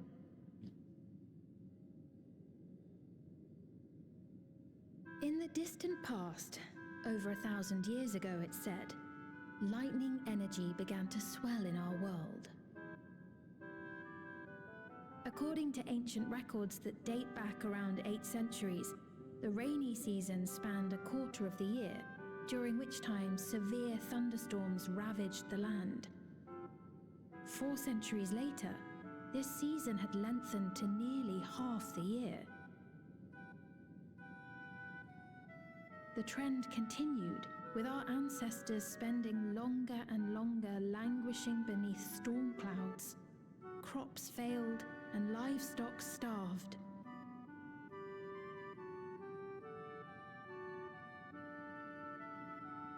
But amidst this growing desperation, a miraculous material was discovered that promised salvation: electrope.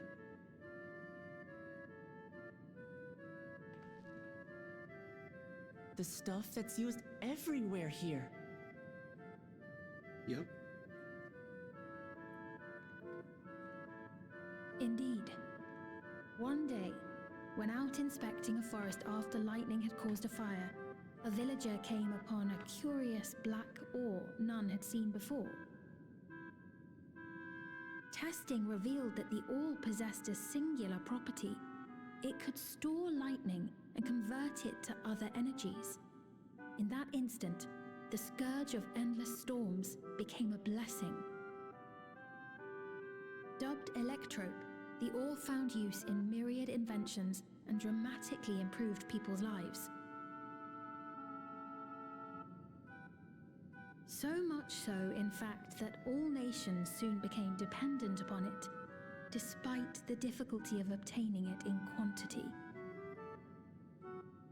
Supply was chronically scarce, and when nations couldn't meet their needs with their own deposits, some resorted to taking electrope from others. Fighting was isolated and sporadic until electrope came to be used in warfare, first in the weaponry of invaders, then in the countermeasures of defenders, and then in every aspect of combat where an advantage might be had. This served only to exacerbate the ore shortage, leading to further escalation. Before long, the entire world was engulfed in a terrible war known as the Storm Surge.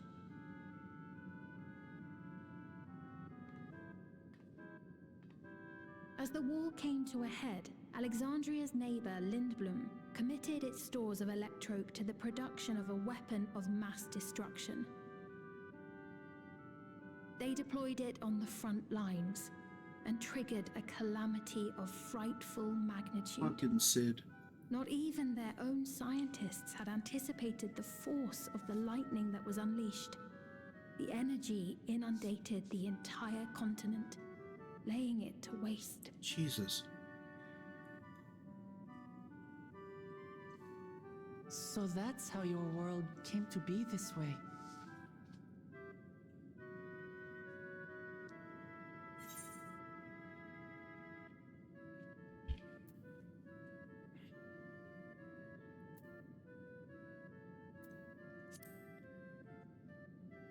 I couldn't mind of the flood of light, Batman. You truly know a great many things that I don't. I should like to learn about you too sometime.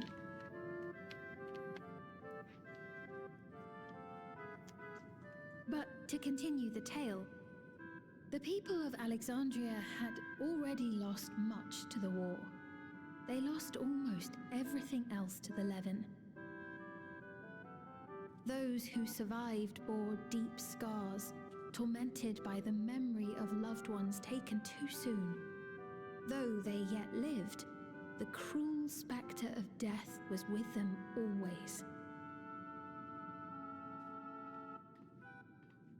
Seeking a solution, our scientists turned once more to electrope, and after extensive research, they developed the means to preserve memory and soul.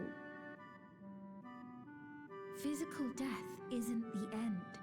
So long as our memories endure, we may live on. This belief sustained us then, and it sustains us now, granting us comfort. That's quite a tale.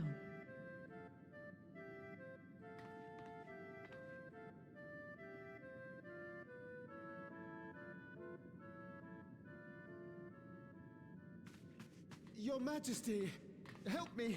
I beg you, help me! What's the matter? I've got no souls left. Not a single one! But the lot at Soul Supply refused to give me any! Please, you must do something! My apologies, Your Majesty. This man, he does no work. Instead, he drinks his days away on Trueview. He has only himself to blame if he has no credits for souls. That's not true! I'm a fighter at the Arcadian. Or rather, I was.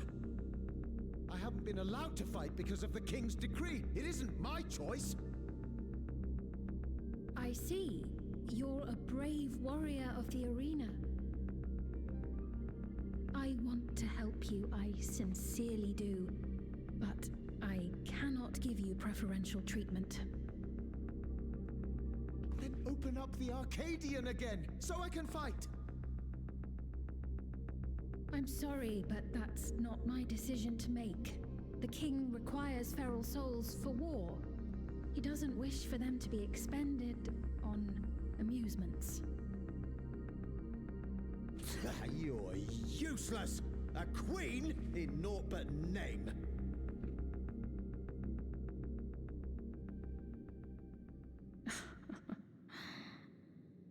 Insolent wretch! How dare you take that tone with Her Majesty? It's quite all right. Such things don't bother me, nor do I think ill of this man.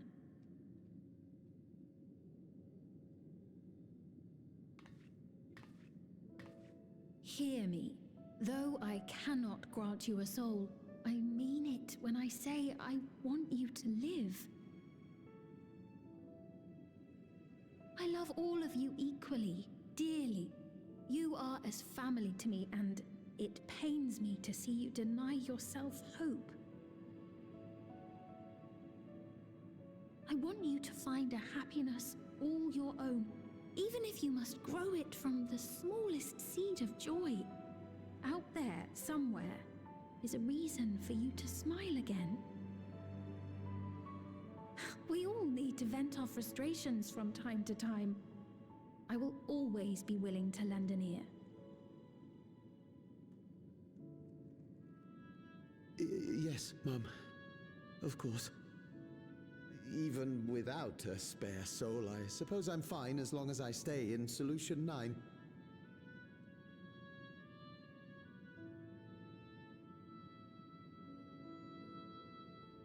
I apologize for my rudeness. Good day to you.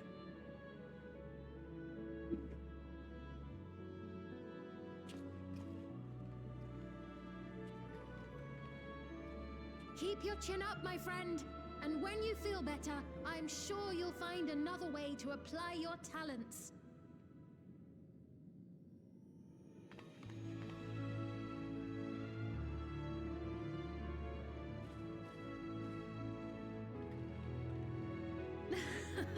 I'm sorry you had to see that.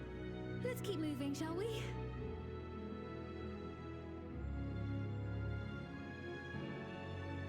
That's supposed to be inspirational because I don't know what I got from that. I feel very confused emotionally. I believe we visited all the main facilities. With that, I declare our tour concluded. That man from before, does that sort of thing happen often? Somewhat. It's unavoidable. Hardships are a fact of life. Our soul management system has sustained our realm for generations, but it isn't without flaws. For one, people have become accustomed to having spare souls. Without them, they feel vulnerable and anxious. Some claim it may also have contributed to a decline in births.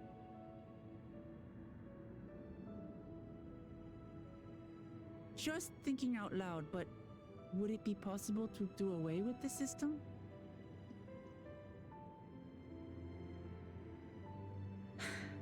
No.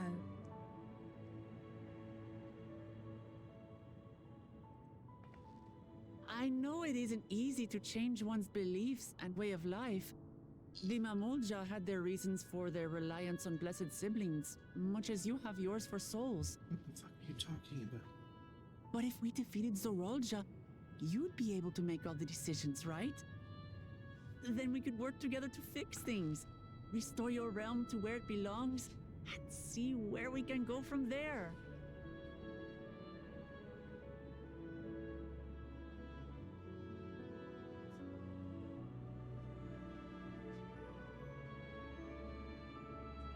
Listen to me. There's something that I need to tell you. Uh-oh. Scanning for people who are leaking important information. What is it? Actually, never mind. It's nothing of import. Well, it was lovely showing you around. Of course. Of course. Thanks so much for the tour. We've learned not only about your realm, but you as well. For now, our priority is Zorolja. But once we've dealt with him, perhaps I can return the favor and show you to Lihiolal. I'd like that very much.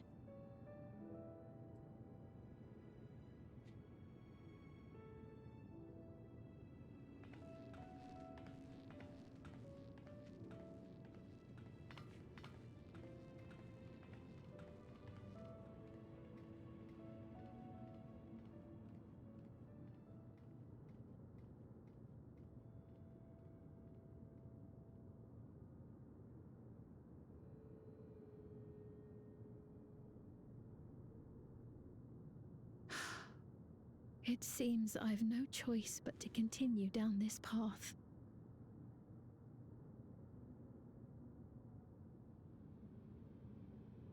Forgive me, Vau Wuklamat, but I must disappoint you.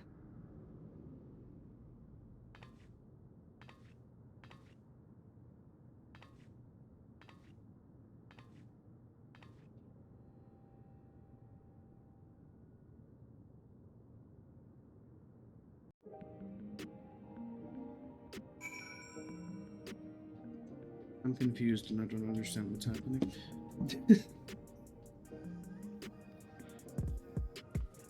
All will be revealed in time, though.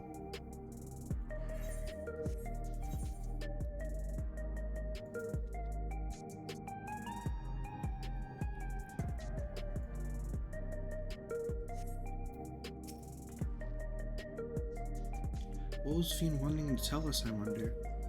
Well, it can wait for another time. We've been exploring for a while now and should probably go to Kafkiwa's meeting point. That'll be the way we came, I think.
I didn't read that. She cares for her people. I can respect her for that. And thanks to her tour, I've come to better understand the lives of Alexandrians. They don't feel so strange and distant anymore. So we're supposed to go to a place called Truvu in the eastern sector. This conveyor ought to take us there. You know, once you get used to it, they're actually kind of fun. Come on, Farah.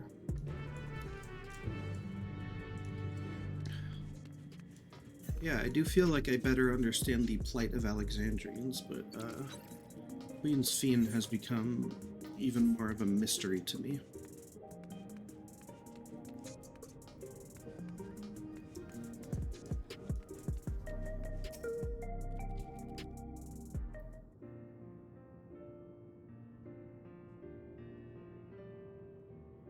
Is this the right place, you think? I don't see the others, though. Well, rather than sitting and waiting, I might as well explore a bit more. Huh? Farah, look over there. Oh. A Muljaw child. What are they doing here? Oh.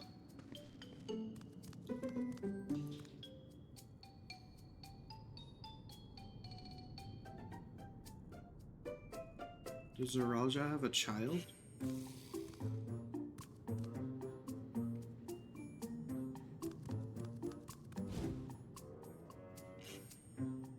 I gotta get the fuck out of here, man. Fuck.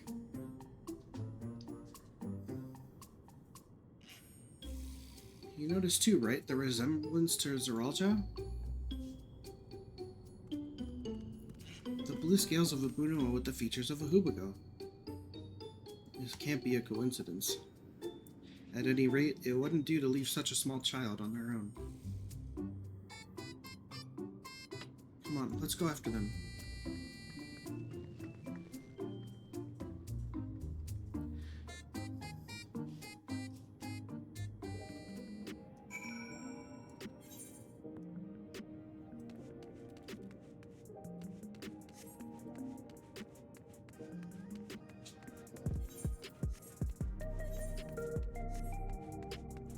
Ba-da-ba-ba-ba-ba-ba.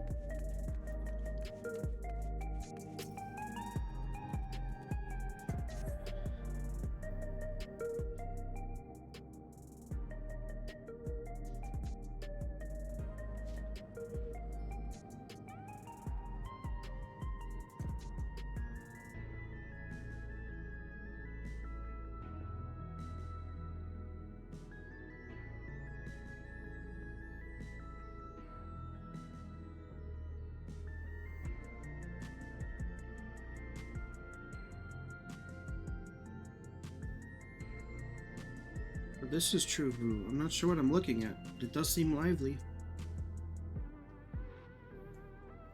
Oh, shit.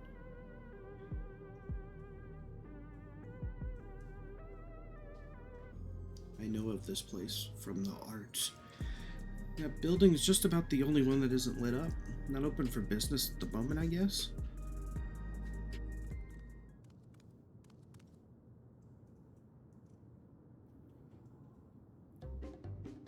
What? Oh. I didn't see you there.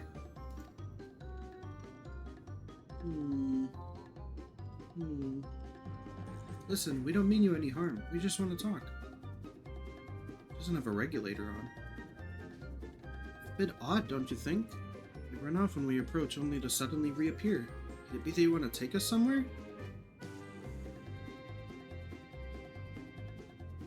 Is that the way of it? You just want us to follow you? Mm-hmm. So it is? Alright then, lead the way.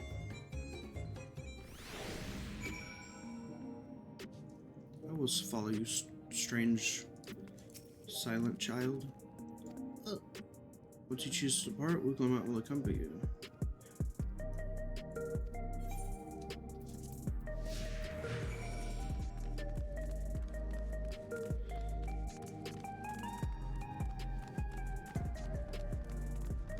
Once again, just can't create an NPC that moves at a correct pace.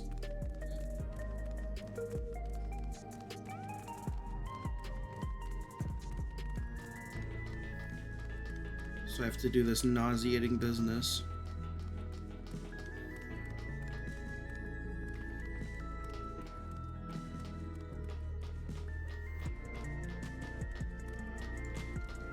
Just the fucking... It's the fucker.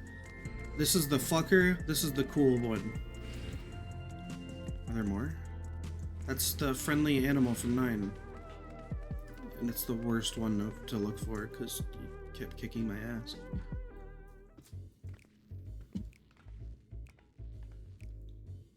They like spam meteor.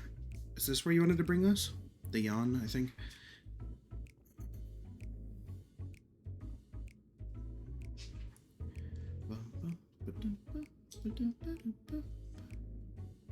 What is this place? If you're meant to relax here, it isn't working for me.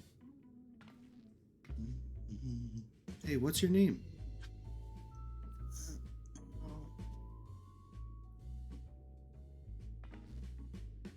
So you're still not inclined to talk.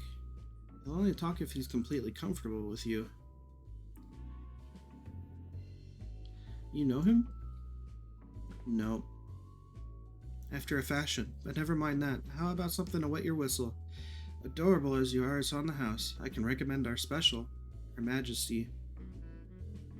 I'll prepare one with that liquor for the boy, too.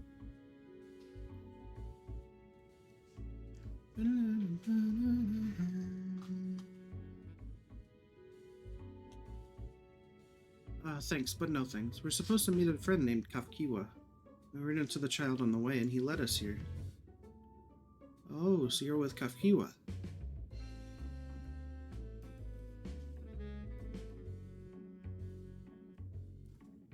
Hey, can I order a large pepperoni pizza? Yeah, thank you.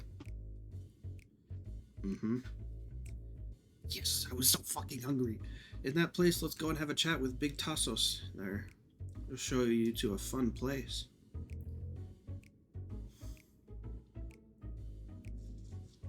What about him?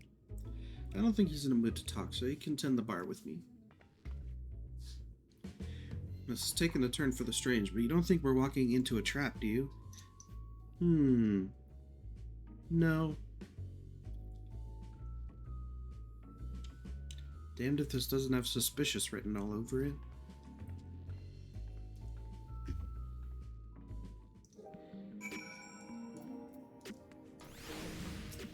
Melancholy. If you feel like that drink after all, just let me know. Will you marry me? What is this fun place meant to be? Is Kafkiwa there? I suppose there's only one way to find out.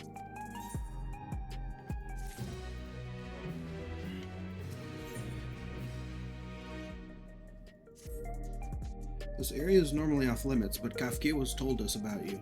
Just follow the corridor and head into the room at the end. Let's go, Farah. Whatever happens, you won't catch me being surprised. Uh-huh. Famous last words, eh?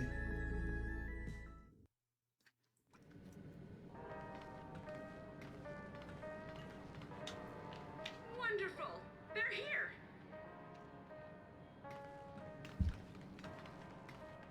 We've only just arrived ourselves. Amazing.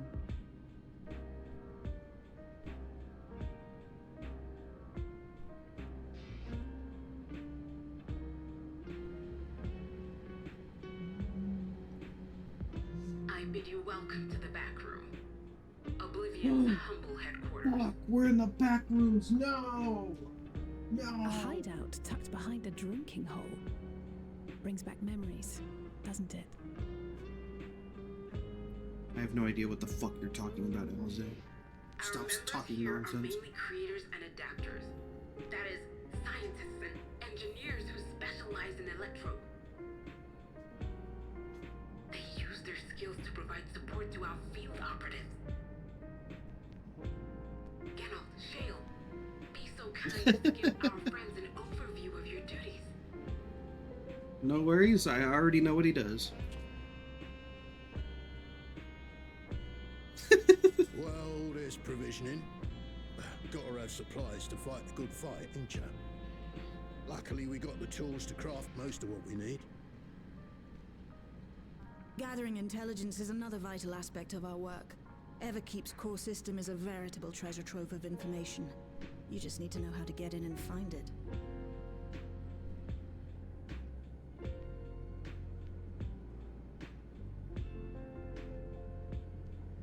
We also handle surveillance and communications, watching the enemy's movements and coordinating our own, that sort of thing.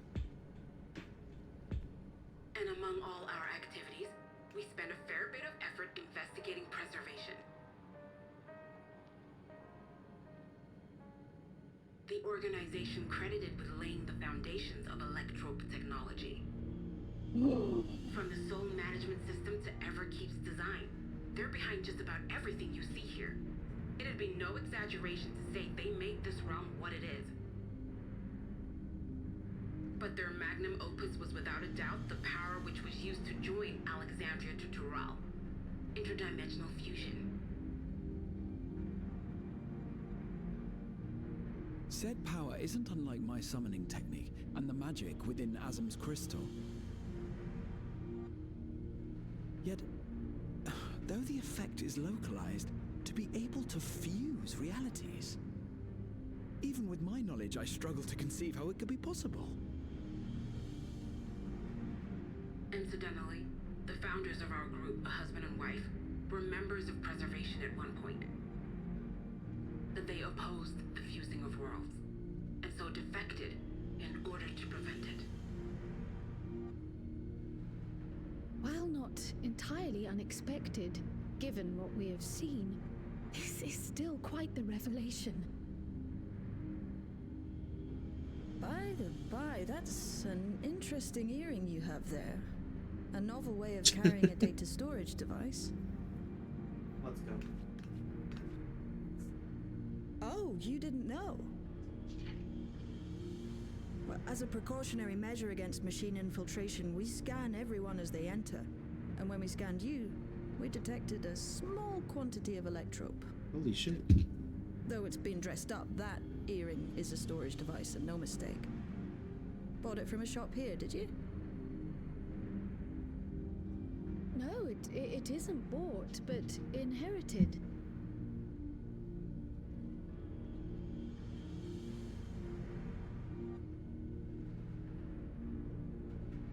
So these people sent you through the portal along with the earring? Do you know aught of them? I mean, they're long dead. Listen, Cryo. The husband and wife who founded our order. Holy shit. It's believed that they were Malala. Though we have no evidence at present, we can't rule out the possibility that they were your parents, or perhaps close relations. This I posit because they were the very individuals who spearheaded the research into interdimensional fusion. As traitors to preservation, they were relentlessly pursued. If they had a child they feared they couldn't keep safe, entrusting her to the people of another world might have been their best option. My parents, the founders of Oblivion. Tell me everything you know about them, no matter how small or seemingly insignificant. Anything and everything. We don't even know their names, I'm afraid. In a bid to elude Preservation's agents, we suspect they erased all trace of themselves. Maybe they're in the cloud? I'm sorry we couldn't be of more help. If you're interested, though, you're welcome to review our accumulated data. Yes, please. As an individual and member of my order both, I wish to learn as much as possible. I should also like to peruse the data. Where the joining of realities is concerned, I may well be of service. Of course. Feel free to peruse to your heart's content. Thank you. If you like, I can examine your earring. I have to say, the prospect that it belonged to our founders has me itching to take a look.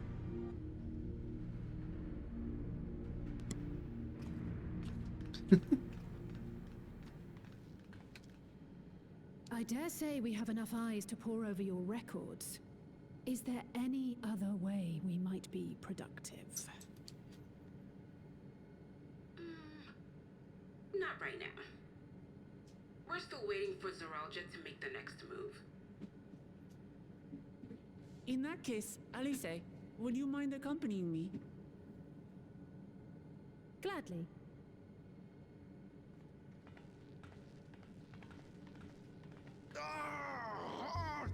I'm bugging it up again! Where did you get your accent from? Never a moment's peace. Pay him no mind. I don't.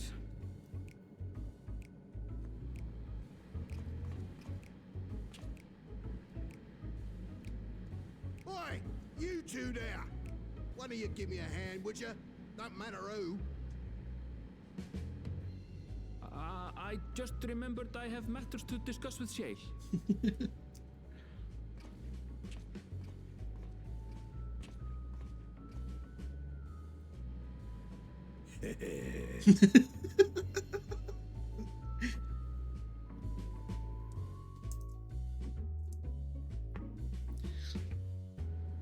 So we've got Geralt, Genralt, and now Genalt. Sorry you had to see me passion spilling over. Happens when you put your heart and soul into your craft, you know. And not to be weird or nothing, but I felt a sense of kinship when I saw ye, as if we've met in another life. Any road, as I was saying, I need someone to lend me a hand. I haven't slept for 2 nights now, not a single wink, and I'm ripe to collapse. Can't afford to, though. Got folks relying on me, see? But if I'm to keep at it, I need you to fetch me my favorite energy tonic. It's called Alani Nu. That voucher's good for 2 cans. One for yourself by way of welcome. Can't get the stuff at any old vending machine, though. You need to talk to a bloke named Philemon.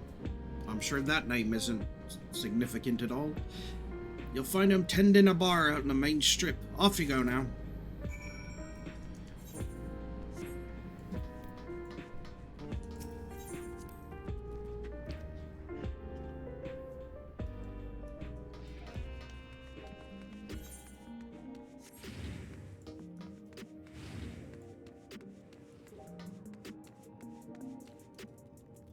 Fucker. There's a nude man here.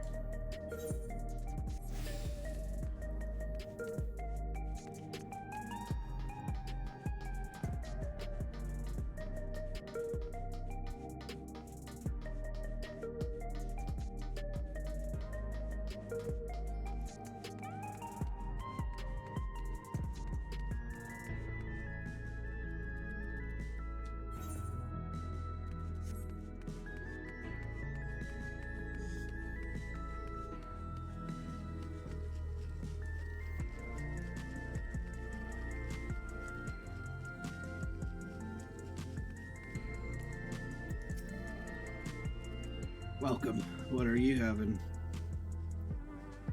Like a can of energy drink, Alani Nu.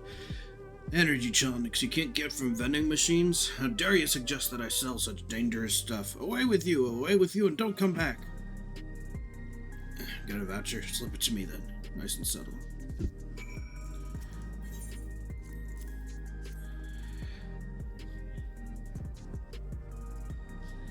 So you're collecting for Genalt. Can for him and a can for you, eh?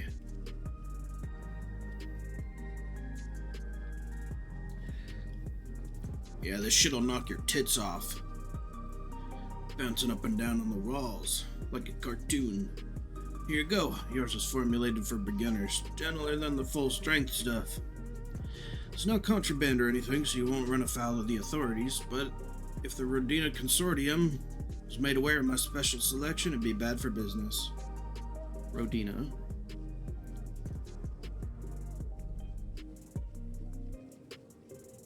Is that the other one? I forgot her name. That's gotta be the other one, right? Now, seeing as it's your first time, I want you to drink your tonic here, just in case there's side effects.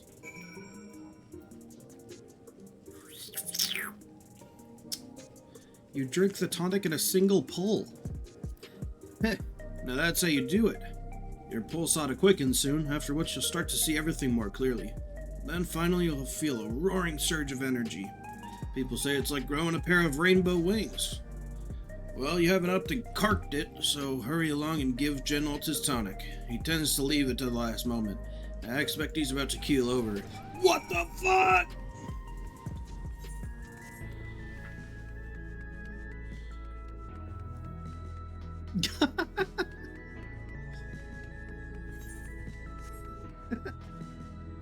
That's funny.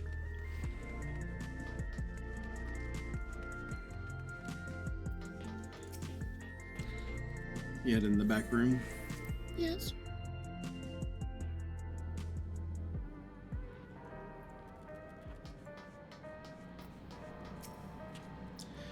You've cooked the tonic? Give it here, quick.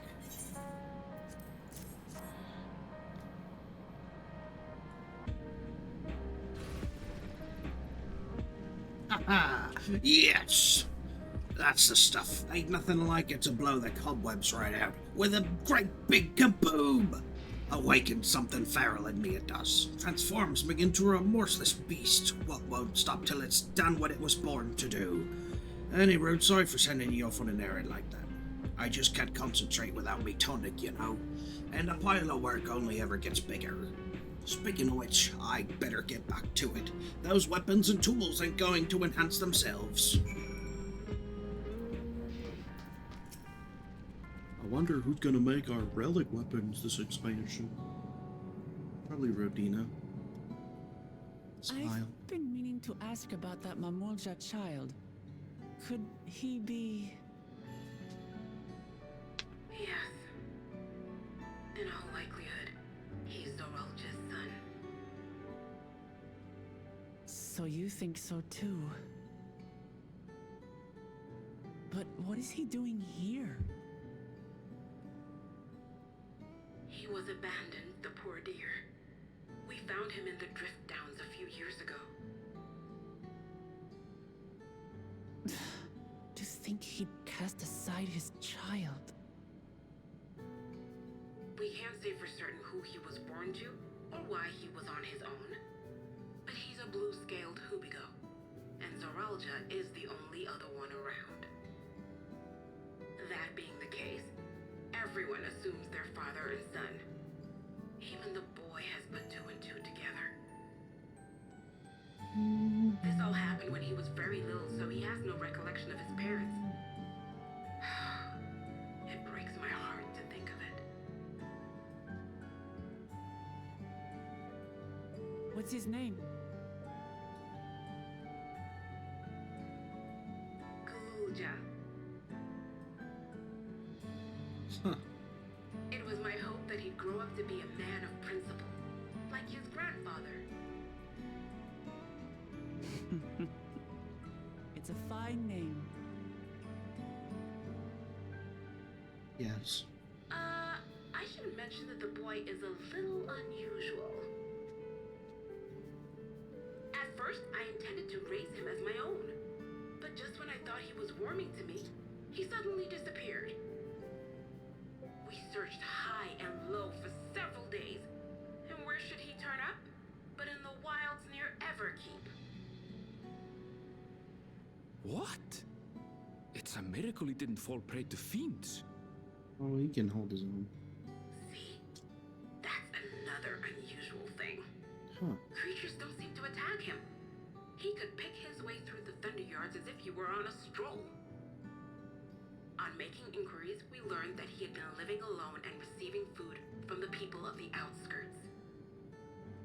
This became something of a pattern. We track him down and bring him back, only for him to disappear again within a matter of days. He would return to the wilds without fail, and once again rely on the kindness of strangers to survive. He's an adventurer. Finally, I took the hint and left him be, giving him the solitude he prefers, and lending a hand only when he explicitly asks. If Gululja is Zoralja's child, that makes him my nephew. Assuming he's willing, I'd be glad to take him in like Papa did for me. But seeing as I'm here to kill his father, I don't know if it would be right.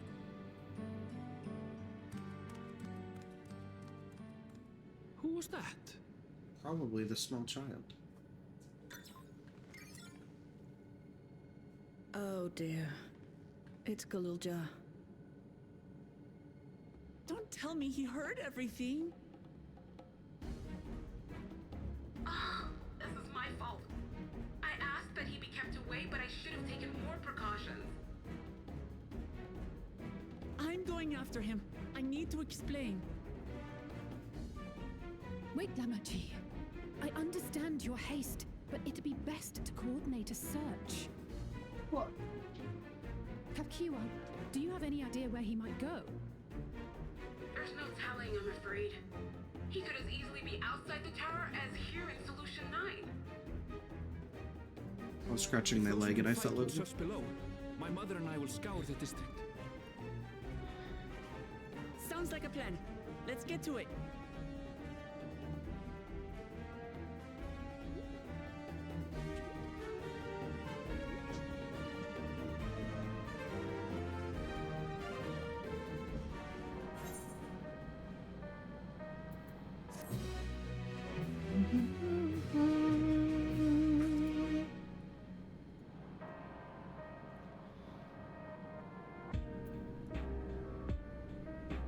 I gotta sit down for a second.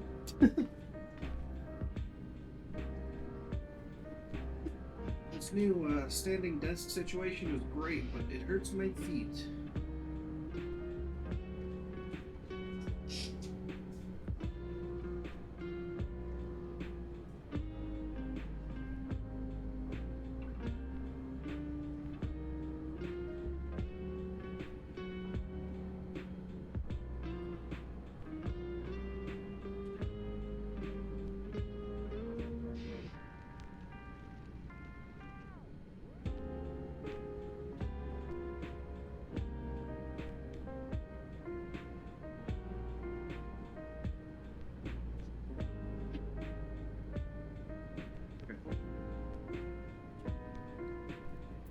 Let's see if standing in my Crocs makes it any better. A little bit of cushioning, I guess.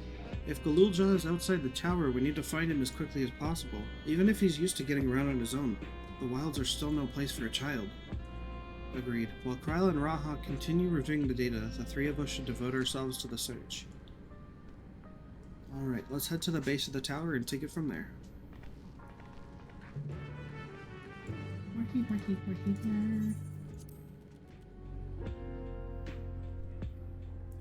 Lahi, lahi, lahi, lahi.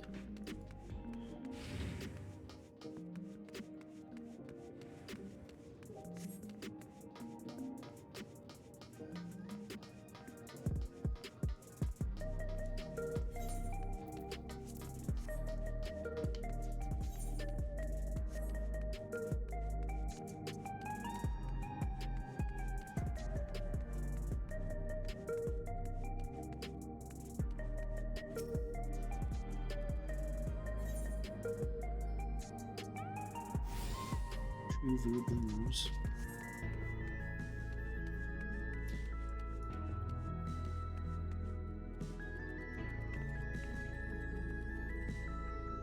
So, what are those three heads? I like that little goober.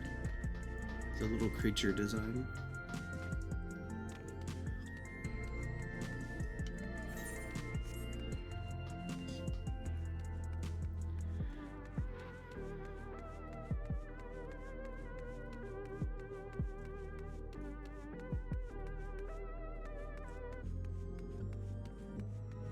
God damn, dude.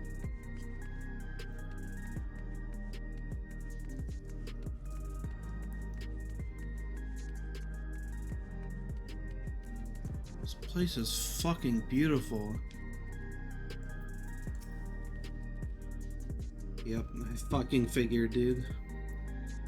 That tome, it wouldn't happen to be a sightseeing log, would it?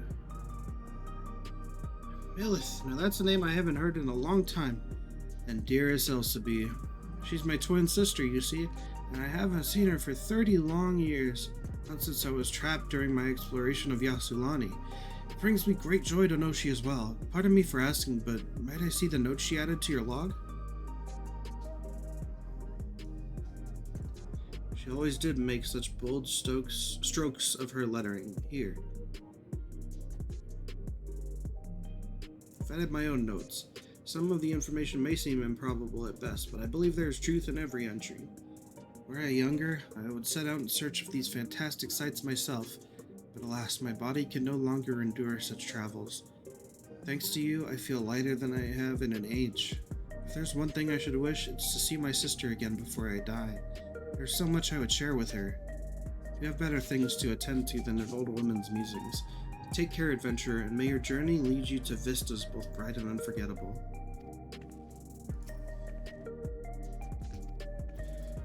No, I want to resolve this situation.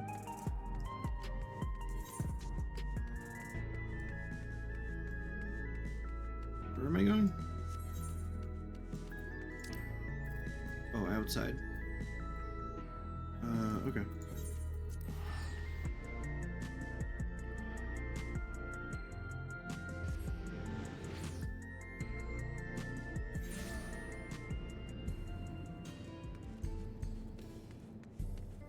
What is that fucking mount?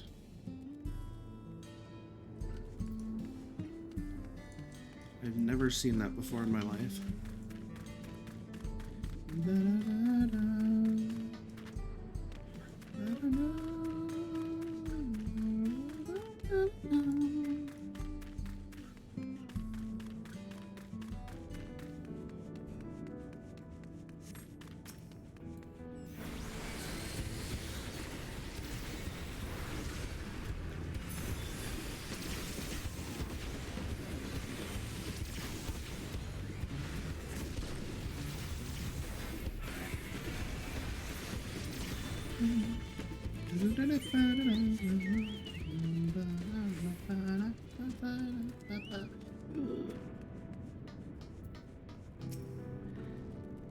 Well, here we are outside, but where do we even begin? Perhaps someone has caught sight of Gululja. Let's make inquiries nearby. Good idea. Could you handle the outskirts, Alize? In the meantime, Pharaoh and I will head beyond that big wall.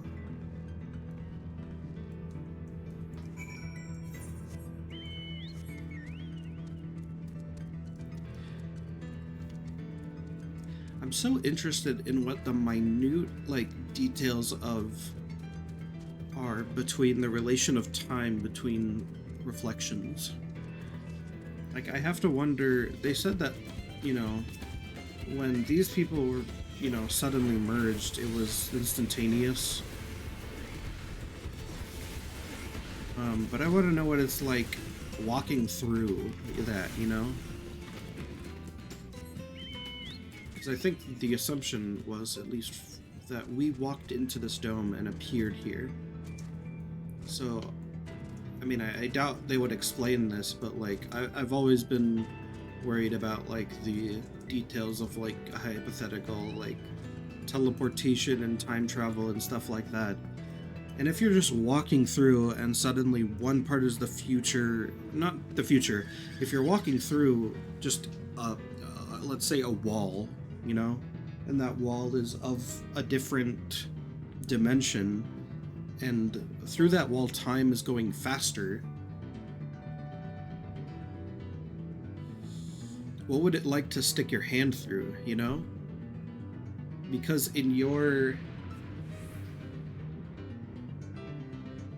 of your perception of time on, the source, for example, you'd put your hand through for, what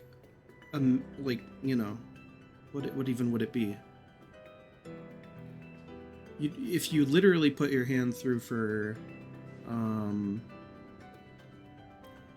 it's so hard to even think of this, but, I don't know. If you were to sit there and put your hand in there for a day, that would be a decade of your hand aging, So, what's it like putting your whole body through that? What would that do to your body? Is it once your brain crosses through that your perception of time changes, or?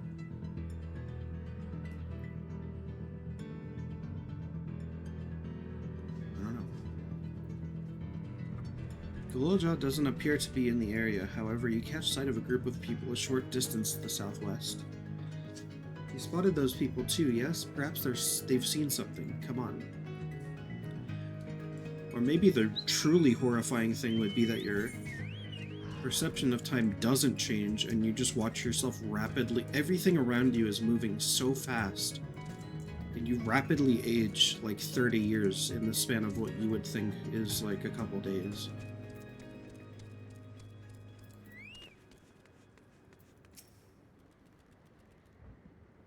That's got to be horrifying. I don't like thinking about this anymore. Looks like some sort of salvage yard. Well, let's ask after Gulul Jah. Gulul Jah isn't here.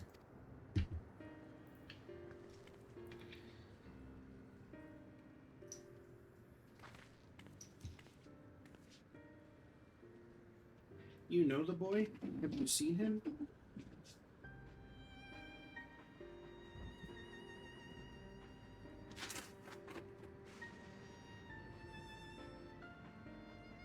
Sorry, one sec.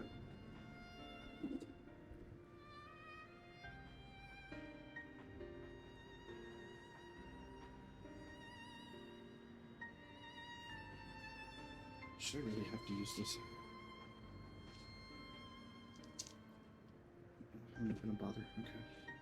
You know the boy? Have you seen him?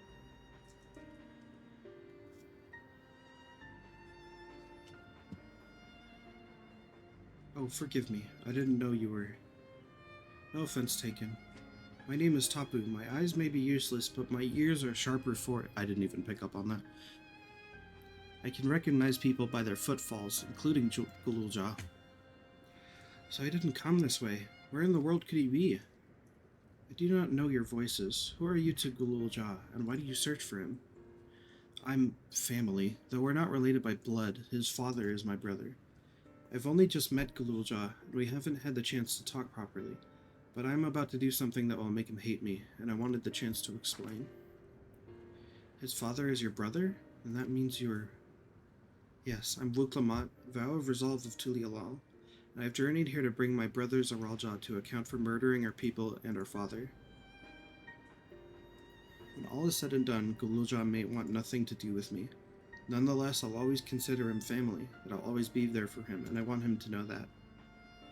It tears you apart to do what you must. The quiver in your voice tells the tale. Gulul Jah was headed south. There he has a place that is as close to a home as he knows.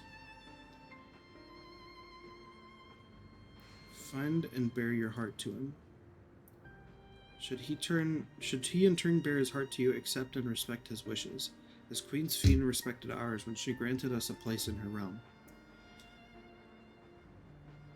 I will. Don't worry. But, what do you mean when you say Sphene respected your wishes? Out of concern for our well-being, Her Majesty had urged us to reside inside Everkeep. When we declined, not only did she gracefully accept our decision, she granted us the necessary supplies to make our home here. And since then, she has paid us regular visits to see how we fare. That sounds like Sphene, alright. Well, thanks for telling me about Gulul Jah. I'll find him and then we'll have a good talk. Hopefully. We continue south, it seems. Let's keep our eyes peeled as we make our way.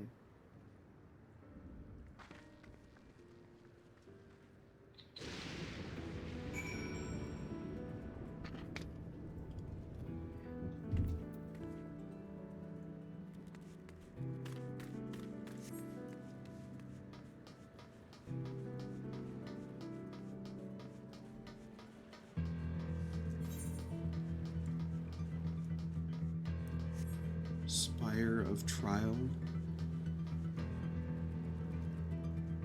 I wonder if there's a trial here in the spire.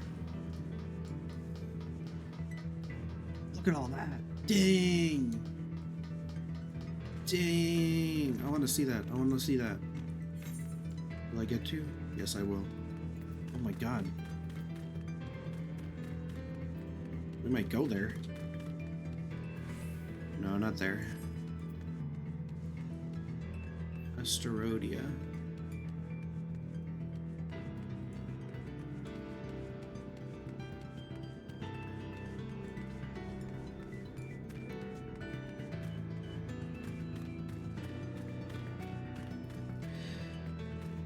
Now that I'm standing for streaming, I really gotta watch my posture. I'm basically on like a tree pose yoga formation with my leg bent on the other one. Yo! Yo! Yo! Holy shit. Oh my god.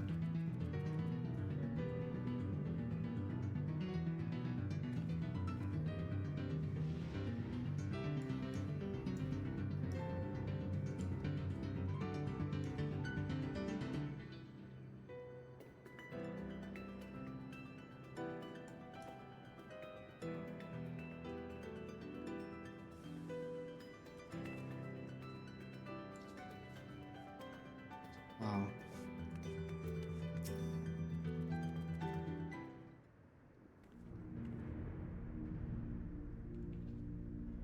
It's a town.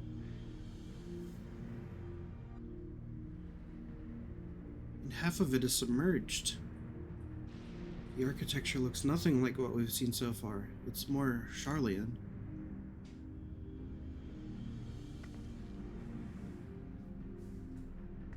Ah, there he is, among the ruins. I only caught a glimpse, but there's no mistaking that tiny silhouette. Let's hurry after him. It'd be a disaster if a building collapsed while he's inside. Yes.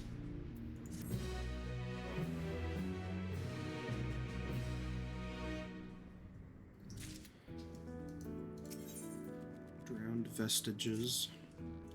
I only saw him for a moment before he disappeared behind a building, but I'm pretty sure Gululja was heading further south. I'll contact Alize on Link Pearl and let her know to join us.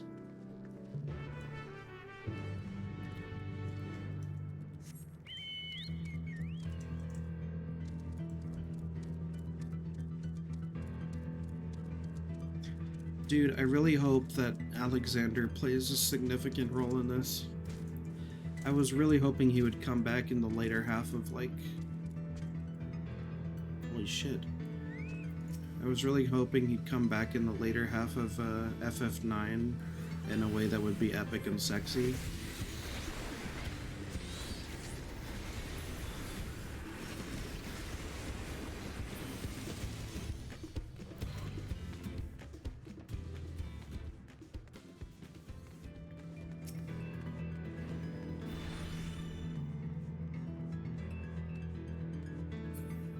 Where am I walking? I don't even know where I'm going.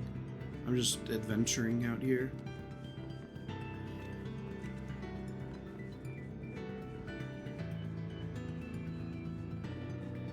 Fuck, dude. I wanna explore down in the water.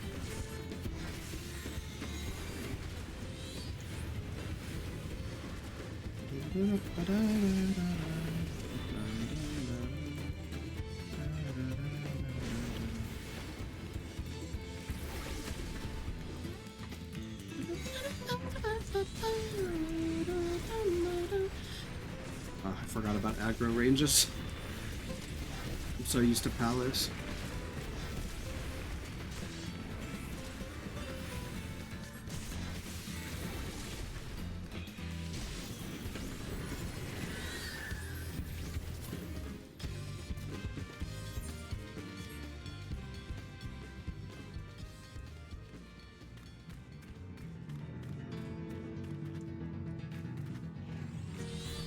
Get over the rock, Pharaoh.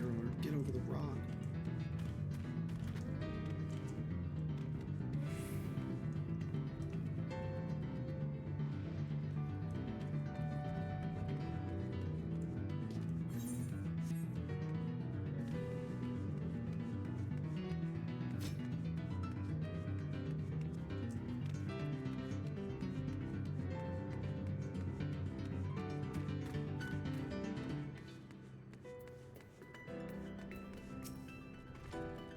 This is the area, but the canals and the debris make it hard to get a good view. Let's split up and search. If you can head into the canals, I'll make my way through the streets. When we find Gululja, let's watch from a distance until he gets to his destination. We wouldn't want to startle him and cause an accident.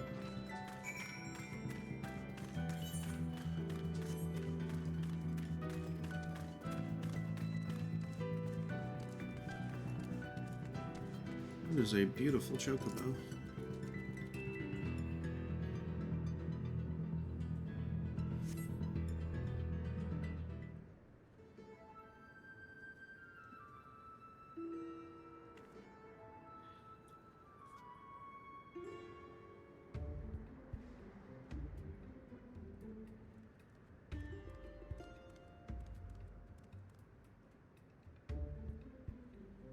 You have located Galulja.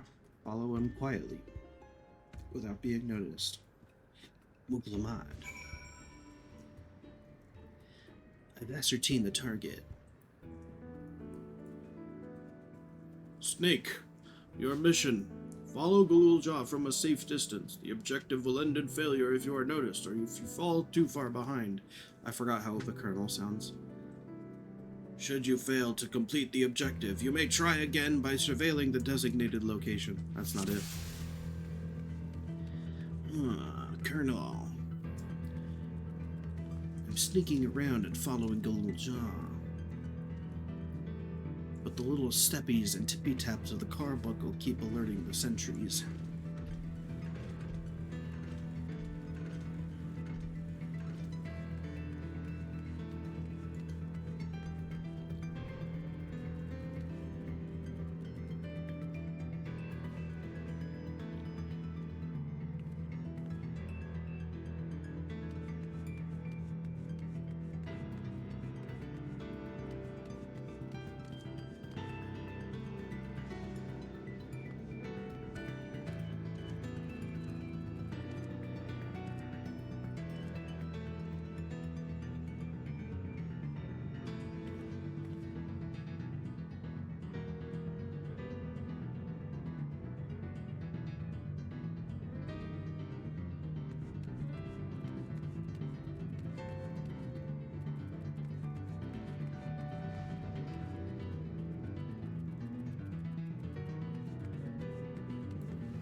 I heard the Palace of the Dead respawn noise, so I got paranoid and checked behind me.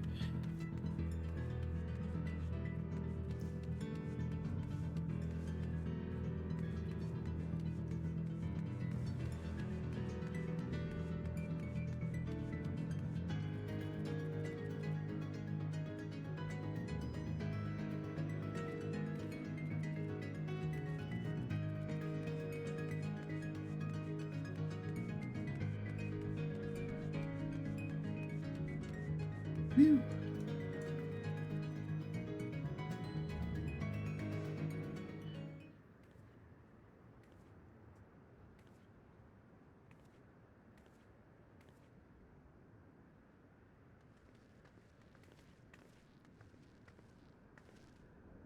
He's come a long way on such short legs. It's a relief he didn't get hurt. What's here, I wonder?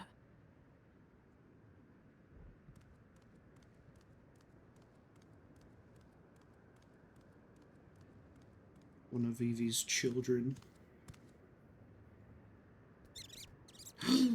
Even better! So he's looking The after those Nutkin. little ones. From the trailer! It's the Nutkin that it jumped on Yastola's books or whatever. I don't know. What the f- What? A sentry? Run, Galulja, run! You know the boy. Who are you? And what do you want?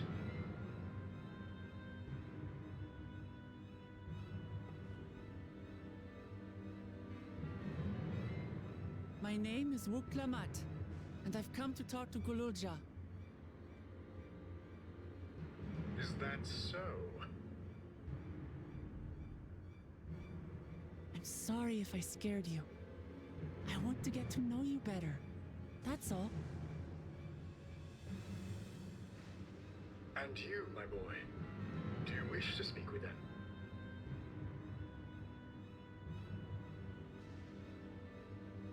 I heard them talking. She said she's going to kill my father. Villains! I will deal with them forthwith.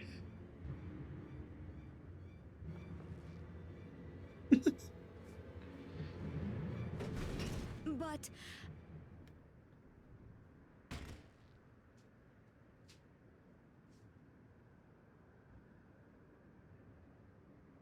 I forgot to take my mask off too. I want to get to know her too.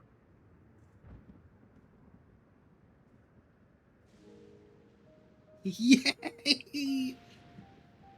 She is so happy. I see. If that is your desire, then I shall stand aside. What am I looking at? All right then. Let's talk, you and I. Lots.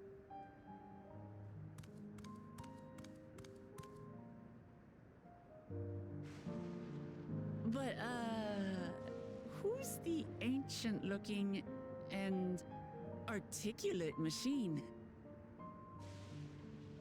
If I look ancient, it is because I am. This has been my vessel for no less than 380 years. Vessel? Otis is my friend. When I was hungry and sad, he came and looked after me. He cooks for me and teaches me all kinds of things. Like how to read and write and not be noticed by dangerous creatures. This machine cooks for you?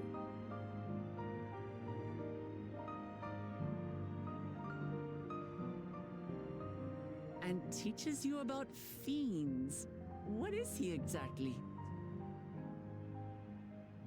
Ah! How remiss of me. I had neglected to introduce myself. Sir Otis Valona, Lord Captain of the Royal Knights of Alexandria. At your service. You're captain of the knights?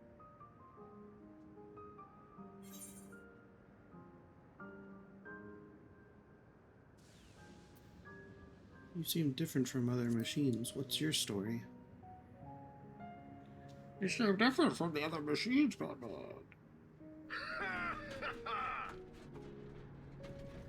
And there I thought it was Kululja with whom you wished to speak. Not that I'm averse to taking a walk down memory lane. But ere I regale you, we must take our repast. A meal. Here. I hate to turn down food, but I'd prefer to have this conversation in the back room.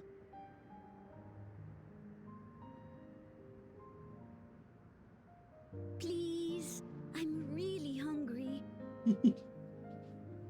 All right. A repast it is.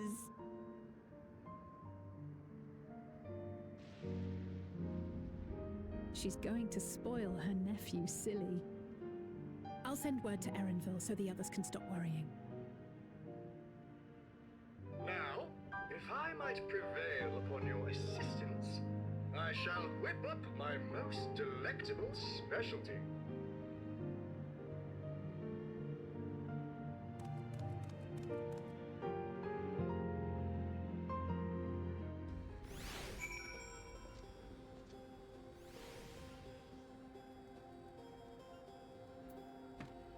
Whip up that specialty, baby boy Otis. So, my new friends, I would enlist your aid in procuring the ingredients for our repast. After all, the most enjoyable meals are those we make together. We're happy to pitch in, of course. What ingredients did you have in mind? First of all, some yam and pumpkin. The people of the outskirts should be willing to share their harvest. If you and Galulja could go and speak to them. Sure, I'll go ask for the cast-offs too, as usual. As for Ferror and Alize, I would be obliged if you could procure some woolback meat. The creatures can be found grazing on the slopes outside of town. As beef is less readily available, their flesh makes for good substitute, that of the younger ones especially, as it is more tender and less grainy. Consider it done. We'll be back with the meat before you know it. Thank you kindly. In the meantime, I shall see to other preparations.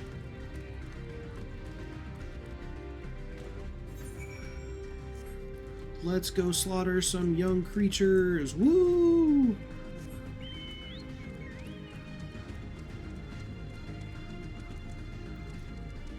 Arrow stat.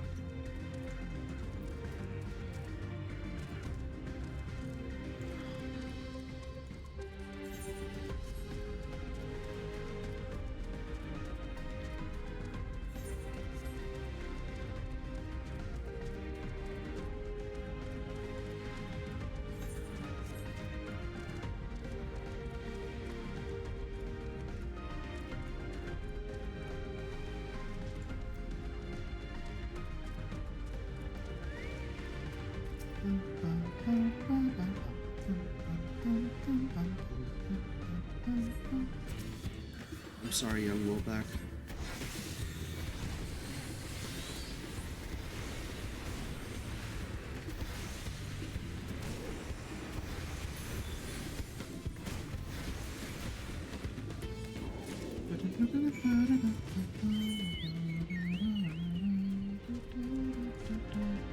Oh. I'm so intrigued by what the fuck is happening. Unfortunately, I gotta cook food for Otis. Boring. Or I gotta cook food with... I gotta get Otis cook us food. Boring. Not right, gamers.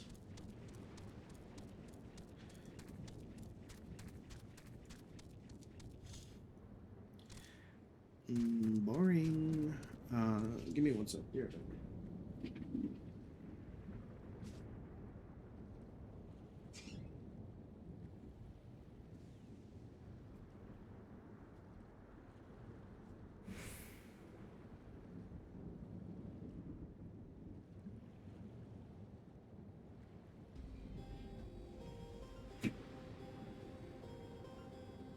Okay.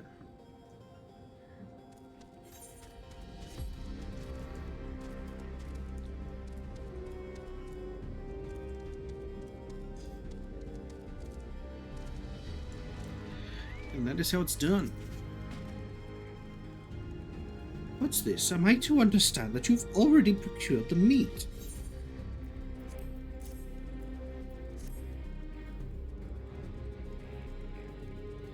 Good heavens! You have, in such a choice cut it besides. 'Tis plain you know how to handle yourself in battle. Were it 400 years ago, I would have recruited you to the Royal Knights. Ha ha ha!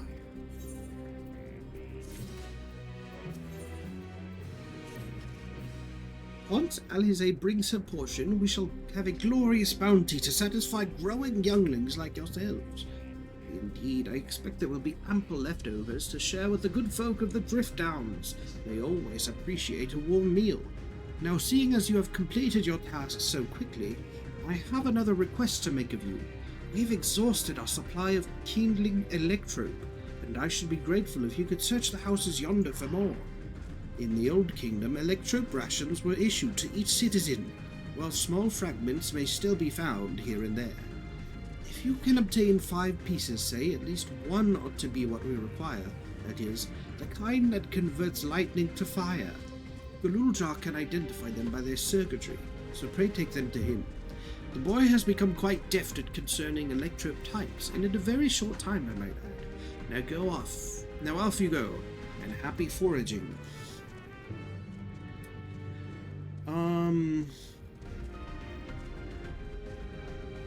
Something else that interested me is the fact that there's seemingly only Lalafell, Hure, and Ellison adjacents in Solution 9.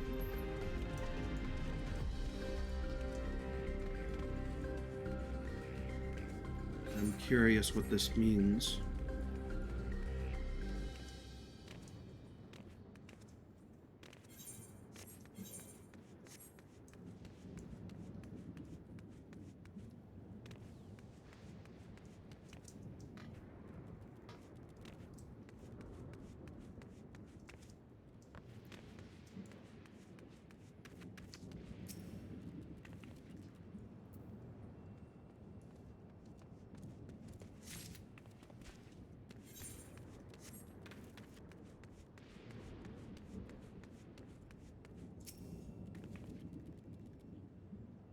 Processed electrobe.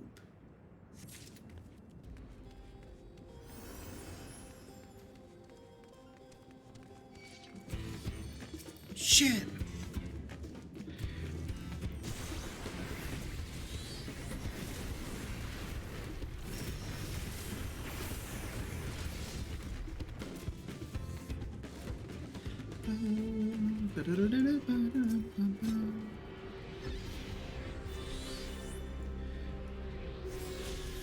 Oh man, my back hurts, but it would be just slightly too annoying of a process to move to my sit-down setup.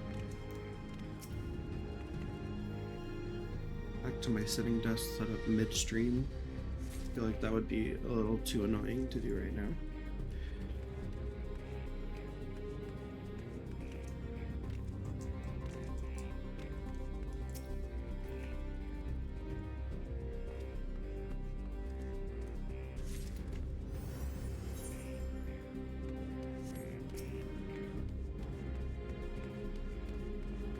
Milan seems intent on distracting them for me. What a gentleman. Thank you for your sacrifice. I shall not waste this opportunity you've given me.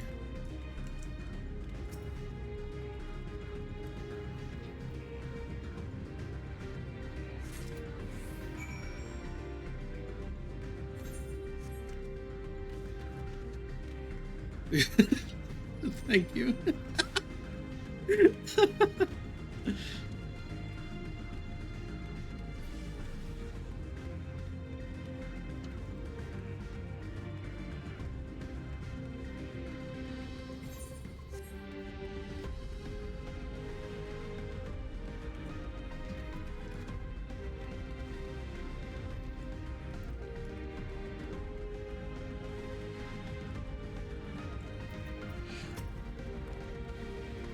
Oh, this says you have electrope for me?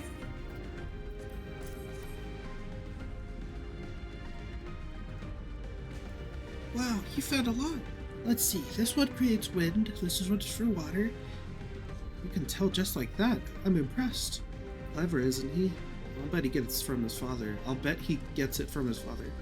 Ah, this is it. This converts to fire. It's absorbed lots of lightning, so we should be able to kindle a flame easily. Thank you, Pharaoh. Thanks to your kind assistance, we have everything we need for our repast. You have done your part, and now I shall do mine. I bid you relax, my friends. The meal will soon be served.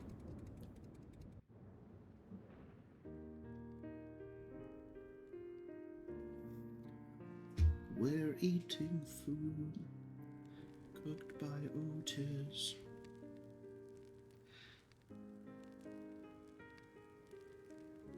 This is the kind of thing families do, Gulja. We have meals together and talk about what's on our minds. So you ate with your father? Yes, with them and my brothers. It was mostly the head of Resolve and I doing the talking, though. Koana and the head of Reason occasionally joined in, and Zaralja spoke when he was spoken to. He said that you have two papas. Does that mean one is yours and the other is my father's? No, both are our father. He's what people call blessed siblings, Amumolja with two heads. Zaralja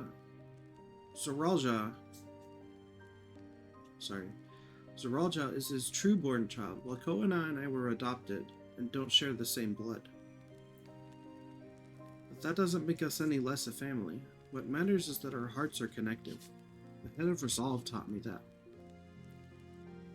Family.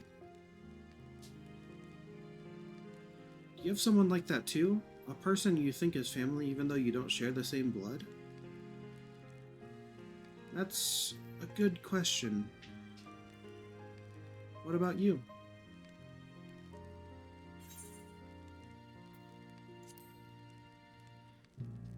I do, and they're very dear to me. I'd like to meet them one day.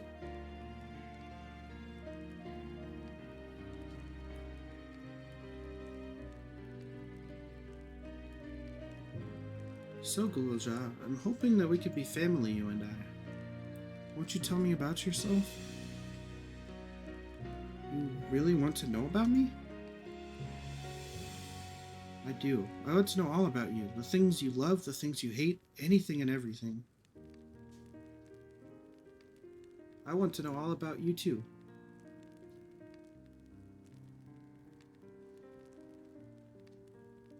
That reminds me, we were hoping to hear your story too, Otis.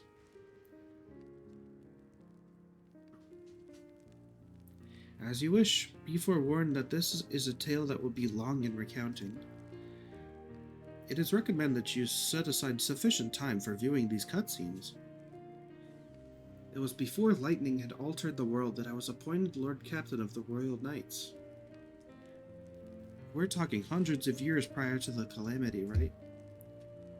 Indeed, earlier still than when I assumed this mechanical form, 454 years ago to be precise. Then, you used to be a normal person? Oh yes, I was once flesh and blood like you, and I proudly served as a Knight of Alexandria.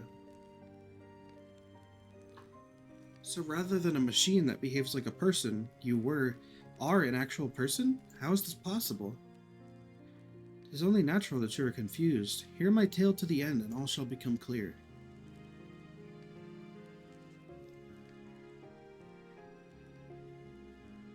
The foremost duty of the Royal Knights was the protection of the royal family. In my time, that was their Majesties the King and Queen, and their only child, Her Highness the Princess. By then, every nation of our star was embroiled in some manner of conflict over Electro.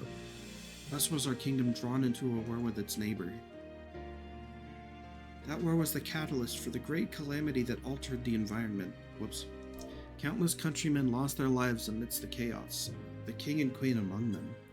For a blessing, we were able to protect the princess. We then rose to the occasion and brought hope to our people in those trying times. So kind-hearted was our young queen that, at her behest, we even took in refugees from the enemy nation. But sadly, her reign was cut short. Like many others, her body had been ravaged by lightning, and one day she collapsed and passed away. How tragic. Aye. Nary was there a citizen whose eyes remained dry, and many a moon was spent constructing a great tomb worthy of her memory. Yet I clung to hope still, for while Her Majesty was on her deathbed, the kingdom's finest scientists had successfully extracted her soul.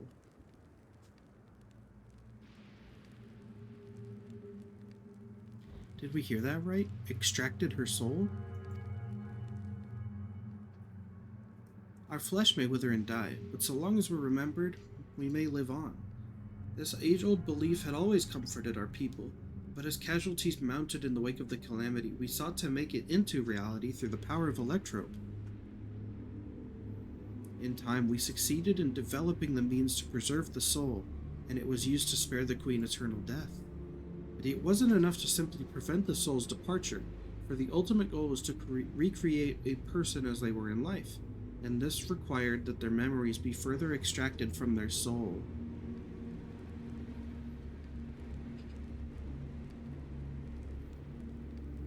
It took many more years of research to make this possible, by which time I had become a gray old man. With my days numbered, I did not hesitate to volunteer myself as a test subject for the procedure.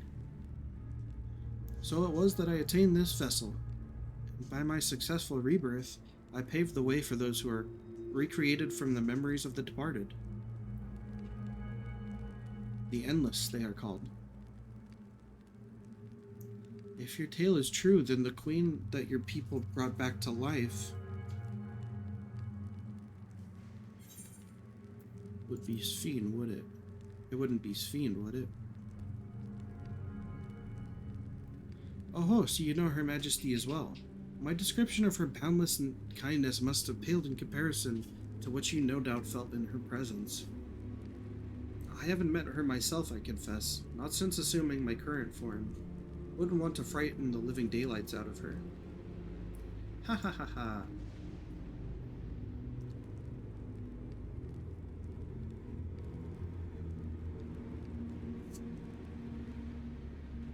Ha ha ha ha ha. Ha ha ha ha ha.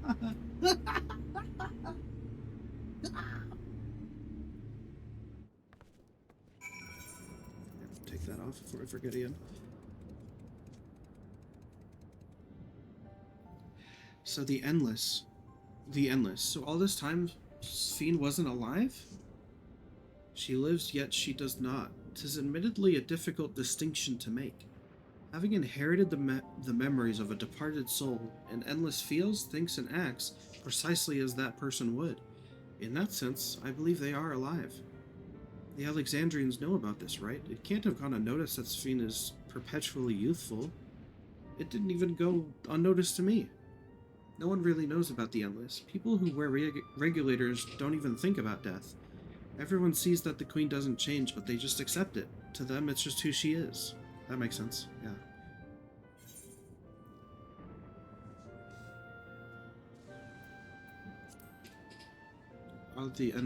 Are there endless apart from yourselves? While there should be as many endless as those who have died, I believe they are limited in where they can exist. Queen Sphene is unique in her ability to appear before you. Strictly speaking, I myself am not an endless. They are created using memories extracted from a soul, but my entire soul was placed inside a machine. Being inside a machine makes you different how?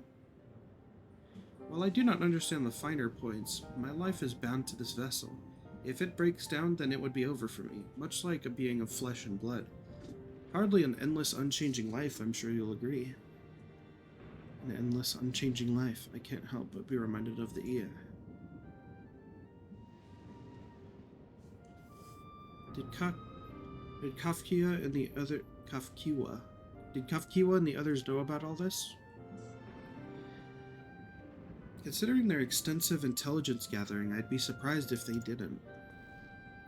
For now, let's share what we've learned with Pragla and Raha. I can't help but have misgivings about this.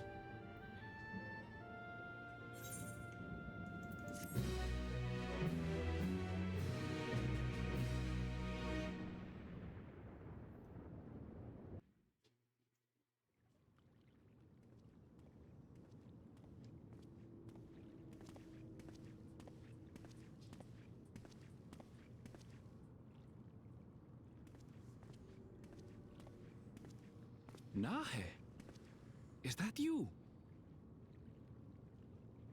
Good gods, Ellen Nespia! It's been too long, my friend. Where have you been all these years? What have you been doing with yourself? Hold on. They say Queen Sphene has guests from outside the barrier. That's you, I gather? It seems so. I'm looking for my mother. Do you know where she is? Your mother? Sorry, but what was she like again? What? It's Kafkiwa. You know, the one who was too adventurous by half? Who journeyed with the Dawn Servant? Uh-oh. Uh-oh. It's not ringing any bells. Uh-oh. You can't be serious. Ours was a tiny little village. Surely you remember her. I really don't. It's all a blank. Huh. Is anyone else here from the village? That has to mean that she died, right?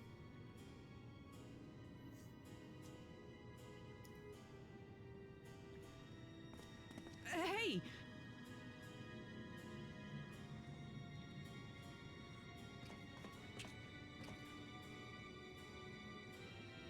Huh? Ellen Espia? I'm looking for Kafkiwa. Where is she? What's this all of a sudden? Who's Kafkiwa?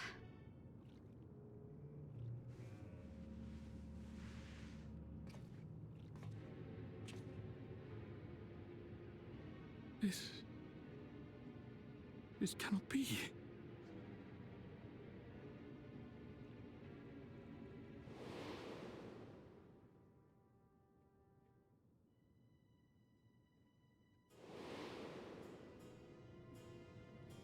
The memories of the departed are taken away.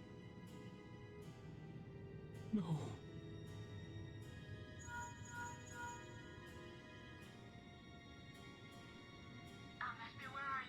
Yeah.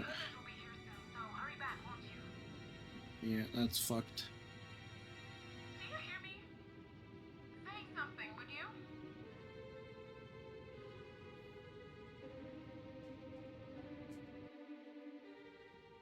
Dude!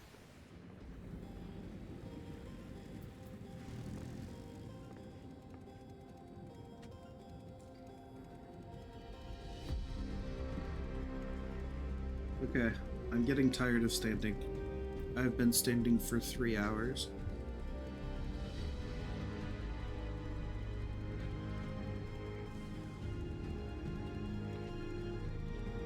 I don't know why I thought I'd be able to pull 6-hour streams standing. So I'm gonna do this. I'm gonna leave the mic on because I feel like it's gonna be funny. And we're just gonna hear a lot of noises right now. So get ready for that. Be right back.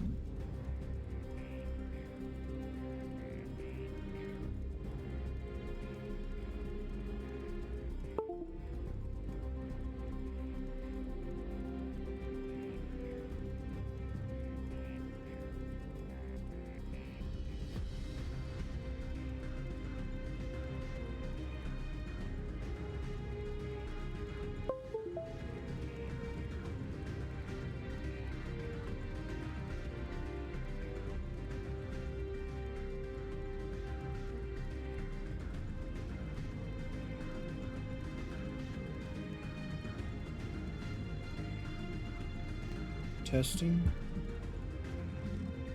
Do we have word? Yes, there we go. We have microphone audio.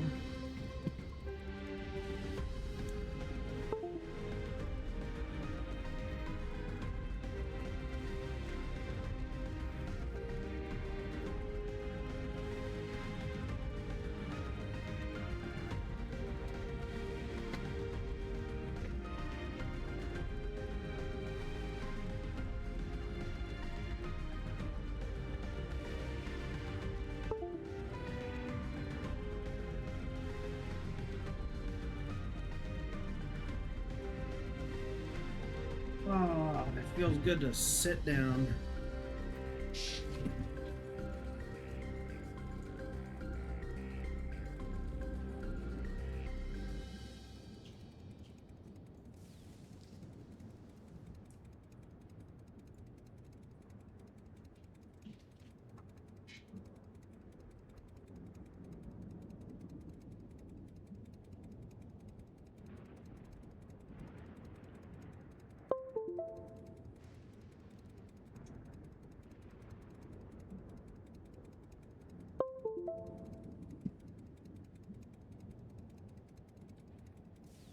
There's a lot happening right now, I'm sorry.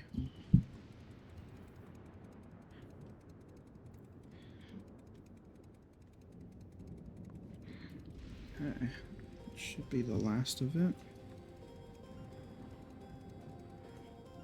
Never mind.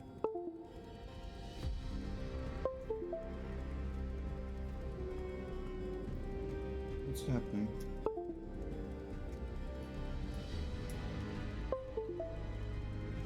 There we go.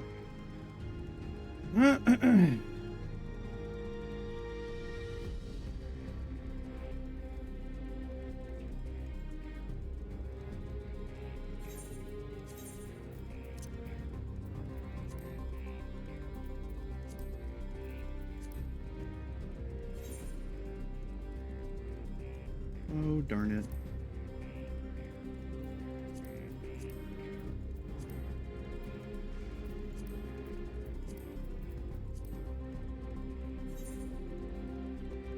Dude, okay, whatever.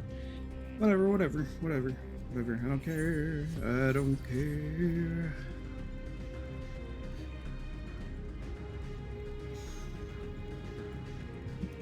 Okay, we have audio, everything's fine.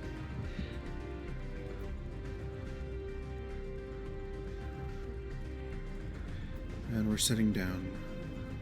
The game looks a little blurrier than I remember.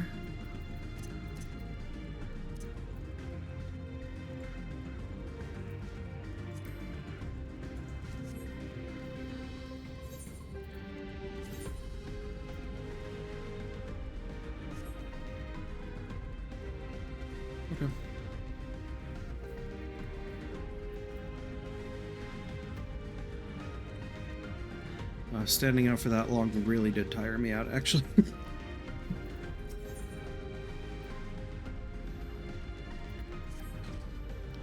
Although the mood became a tad subdued at the end, I thoroughly enjoyed our repast together.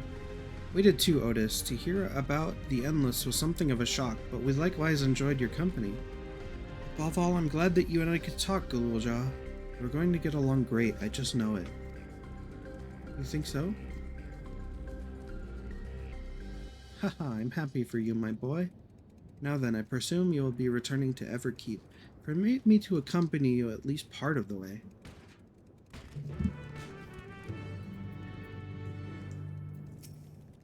About Sphene.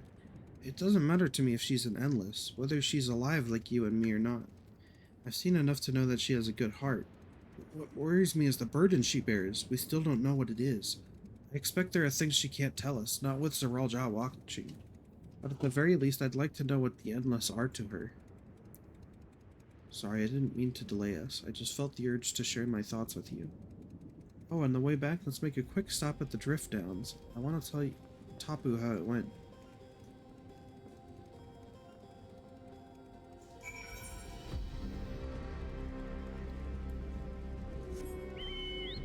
He who remembers.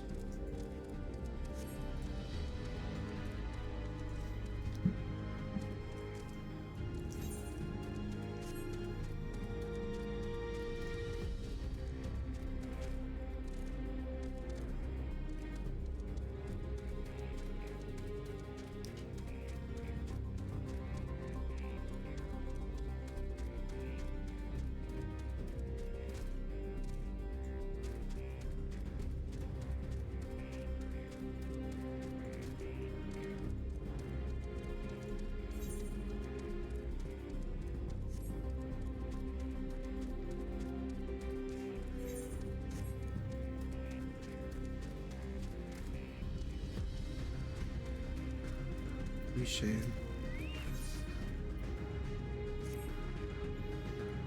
Now here's a face I haven't seen around these parts before. Could I borrow a moment of your time? You see, a member of our group has been making frequent trips up the hill to the graveyard. I suspect there's a problem, but he doesn't seem willing to talk about it. Not to us, anyway. A stranger willing to lend a friendly ear, however, may convince him to open up. If it's not too much to ask, will you travel out to the name slates and speak to him? The man you're looking for is a Shatona like myself.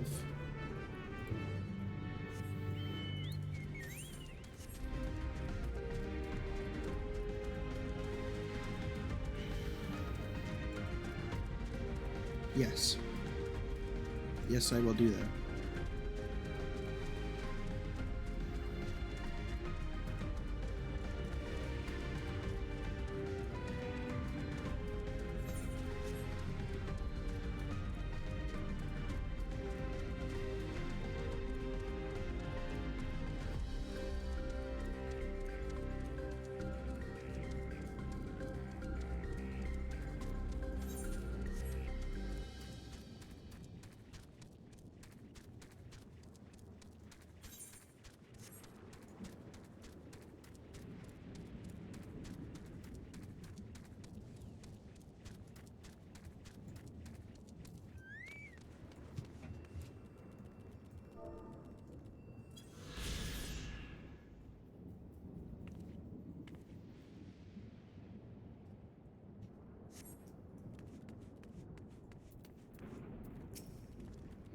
I must admit, this is not the sort of place one expects to make idle conversation with strangers. Are you one of those travelers from beyond the barrier everyone's been talking about? Yeah. That explains why I haven't seen you around. Let me ask you something, outsider. Have you ever visited a grave to pay your respects? Yes.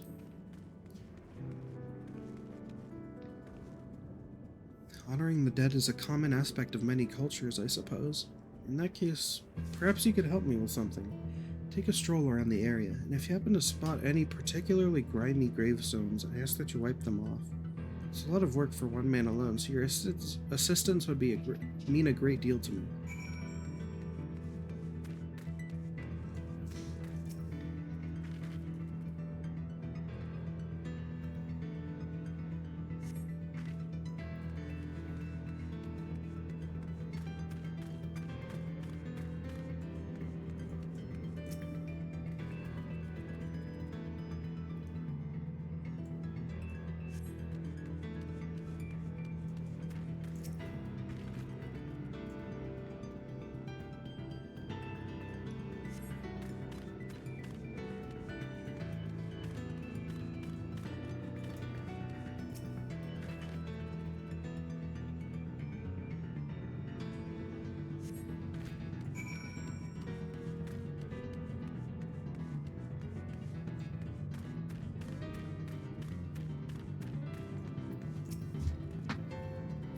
Those gravestones look much better now, thanks to you.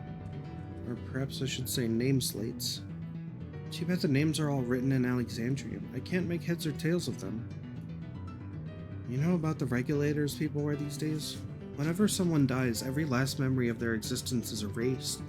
As an unfortunate consequence, this graveyard has been all but abandoned. I'm going to fix that. What else am I to do? Stand idly by and let the headstones be lost to time? No, if no one else will give a damn, then it will have to be me. In Tural, I was taught to honor the dead. But here, I am in the minority. Most seem content to forget and entrust their memories to the cloud. That's why I can't talk about it with the others. They wouldn't understand, not like you do. Thanks again, stranger.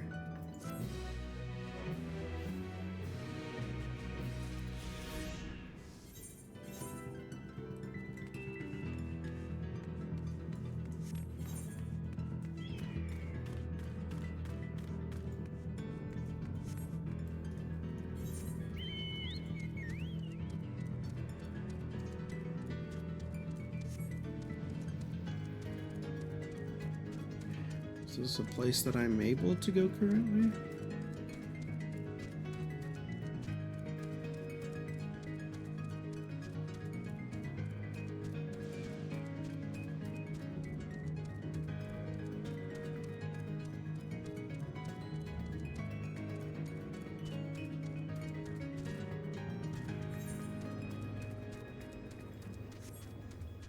It looks like it.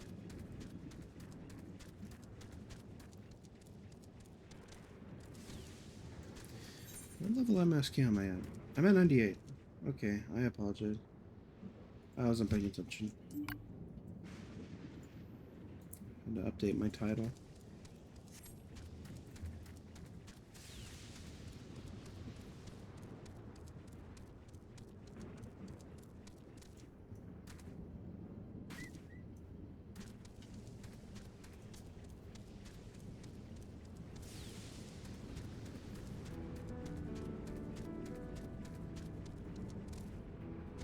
Electrode strike.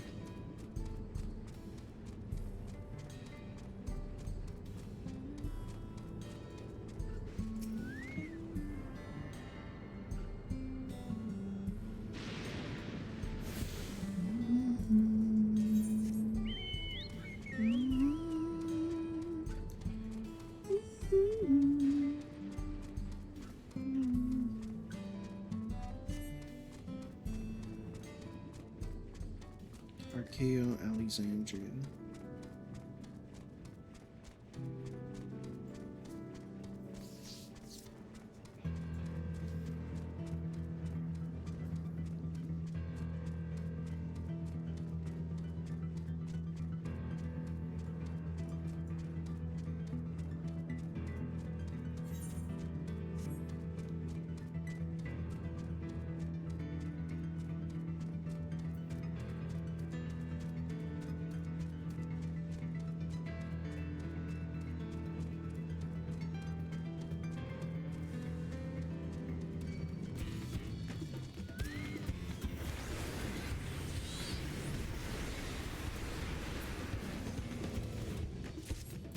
Fuck with me.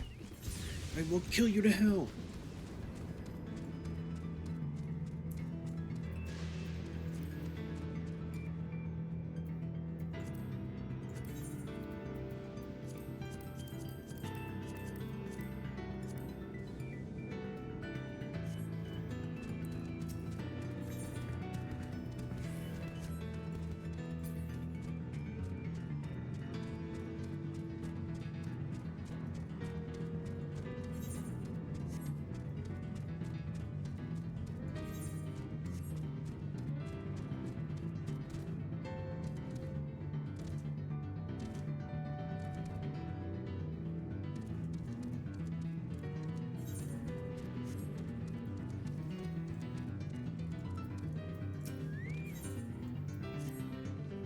Excuse me, do you have a moment? If you're headed south, I would ask for a favor.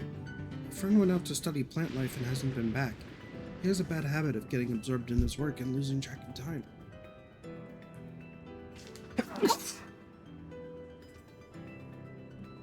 Last I saw him, he was headed southeast of here. If you could just check in on him, I would surely appreciate it. sorely. Fuck.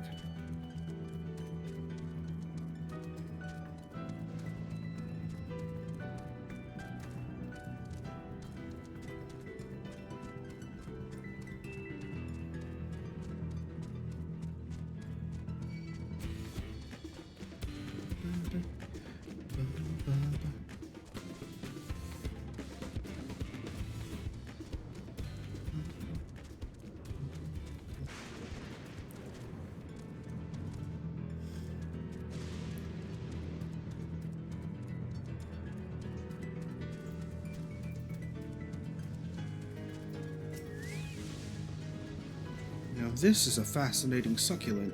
Its development is clearly abnormal.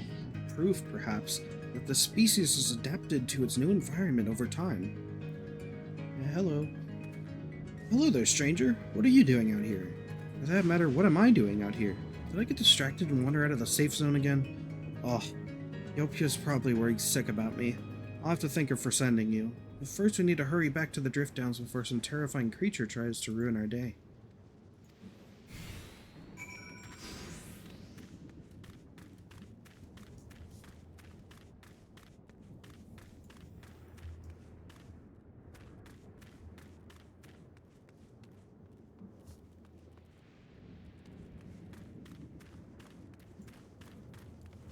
So where the fuck are you going? Oh dear.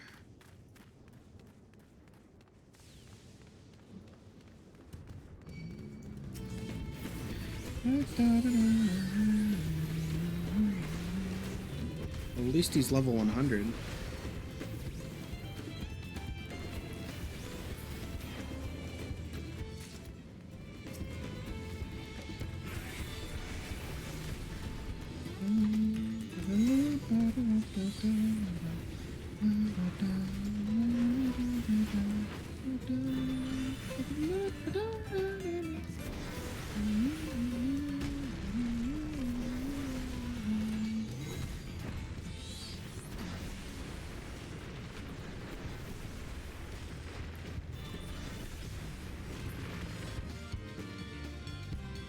Okay.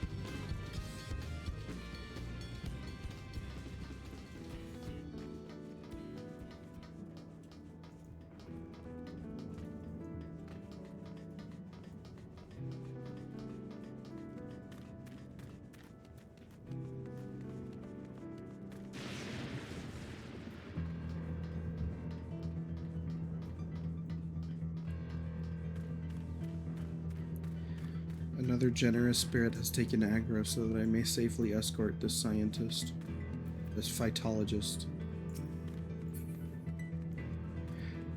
Hey, my name is Weezer Tony.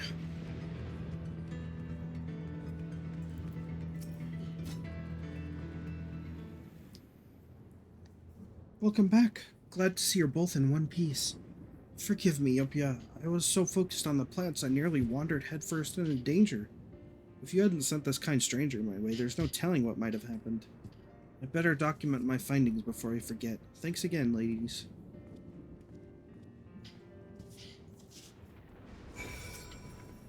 Sorry about him. He grew up in Everkeep, you see, so he's not used to seeing plants in their native habitat?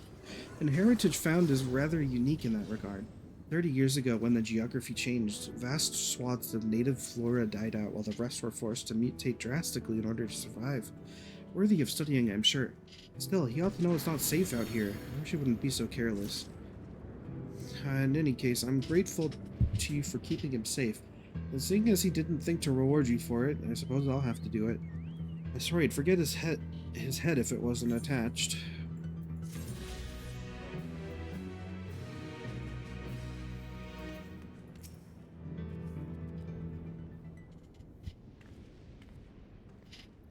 Hello. Ah, you returned. Were you able to find Galulja? We were, thanks to you. All's well with the boy. I'm relieved to hear that. And to know that he has family who worries for him. Galulja, too, must be glad. I hope so. I'll try not to rush or force anything, though. It's for him to decide what I am to him. My, what a pleasant surprise it is to meet you in these parts. Sven, what are you doing here? Visiting my people. Are you doing the same perchance? I suppose we are, yes. Listen, there's something we'd like to talk to you about. Could we have a word in private?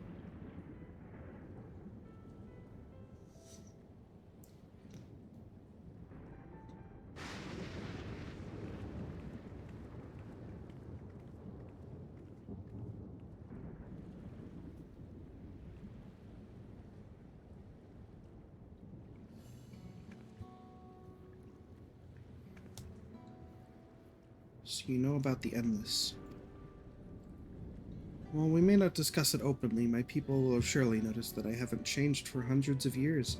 I've made no attempt to conceal my nature.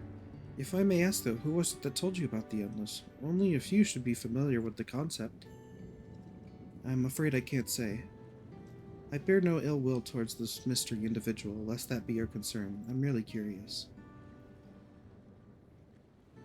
Tell me, Sven, you care for your people, that much is plain, and I assume you care for the Endless, too.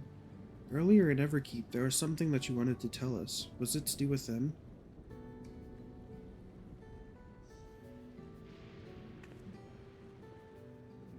The Endless are as dear to me as my living citizens. They are as much my family. They can only be sustained by meeting certain exacting requirements. Thus far we've managed to do so, but should more people die, I fear we would be pushed beyond our limit. Their preservation demands vast amounts of energy. Energy? I don't understand the workings of it all, but is there something we can do to help? Then...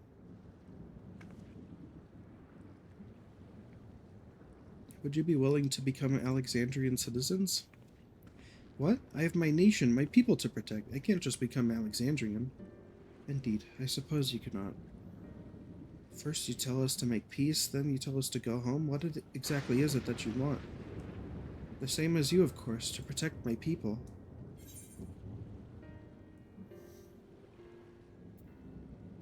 Tell us more about the energy the Endless need.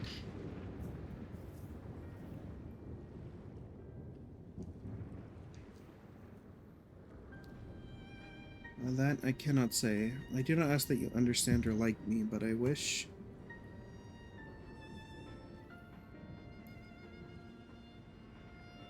we had been born on the same side of it. Hey, what do you mean by that? Wait, Sven!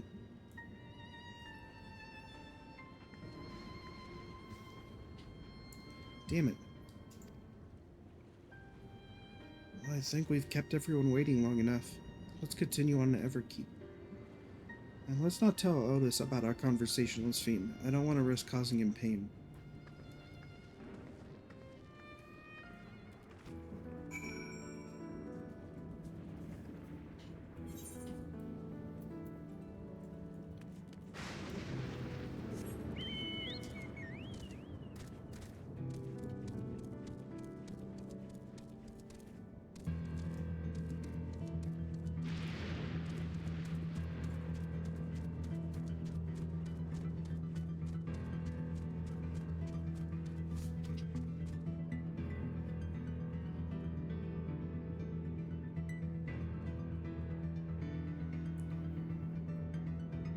Could it be that Sven's family that Zeralja was talking about was the Endless? Except maybe the Endless are being kept alive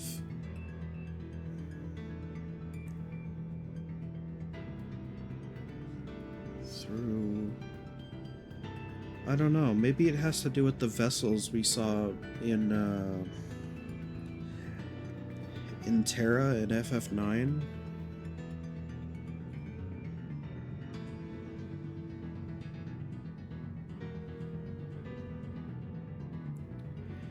And Zeralja, while his method is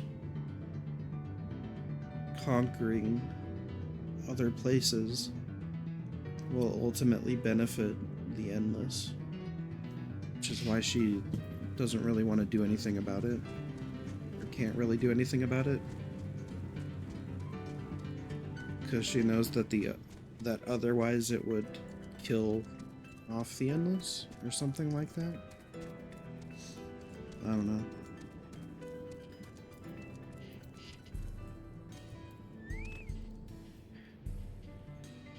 This feels like a place to stop, and I think I'm going to do that for now.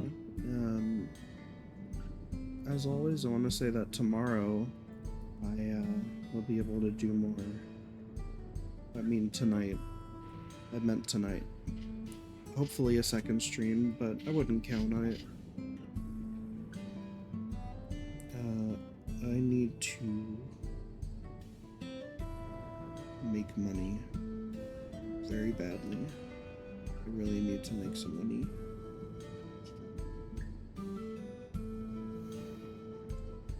I'm extremely strapped for cash right now.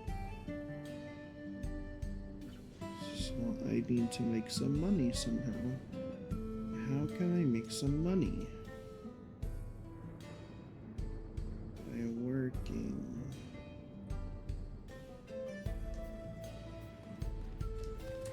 This is a predicament. Anyways, I'm just thinking out loud. Thanks for watching. Thanks for hanging out. I'll love you. And I'll see you in the next one.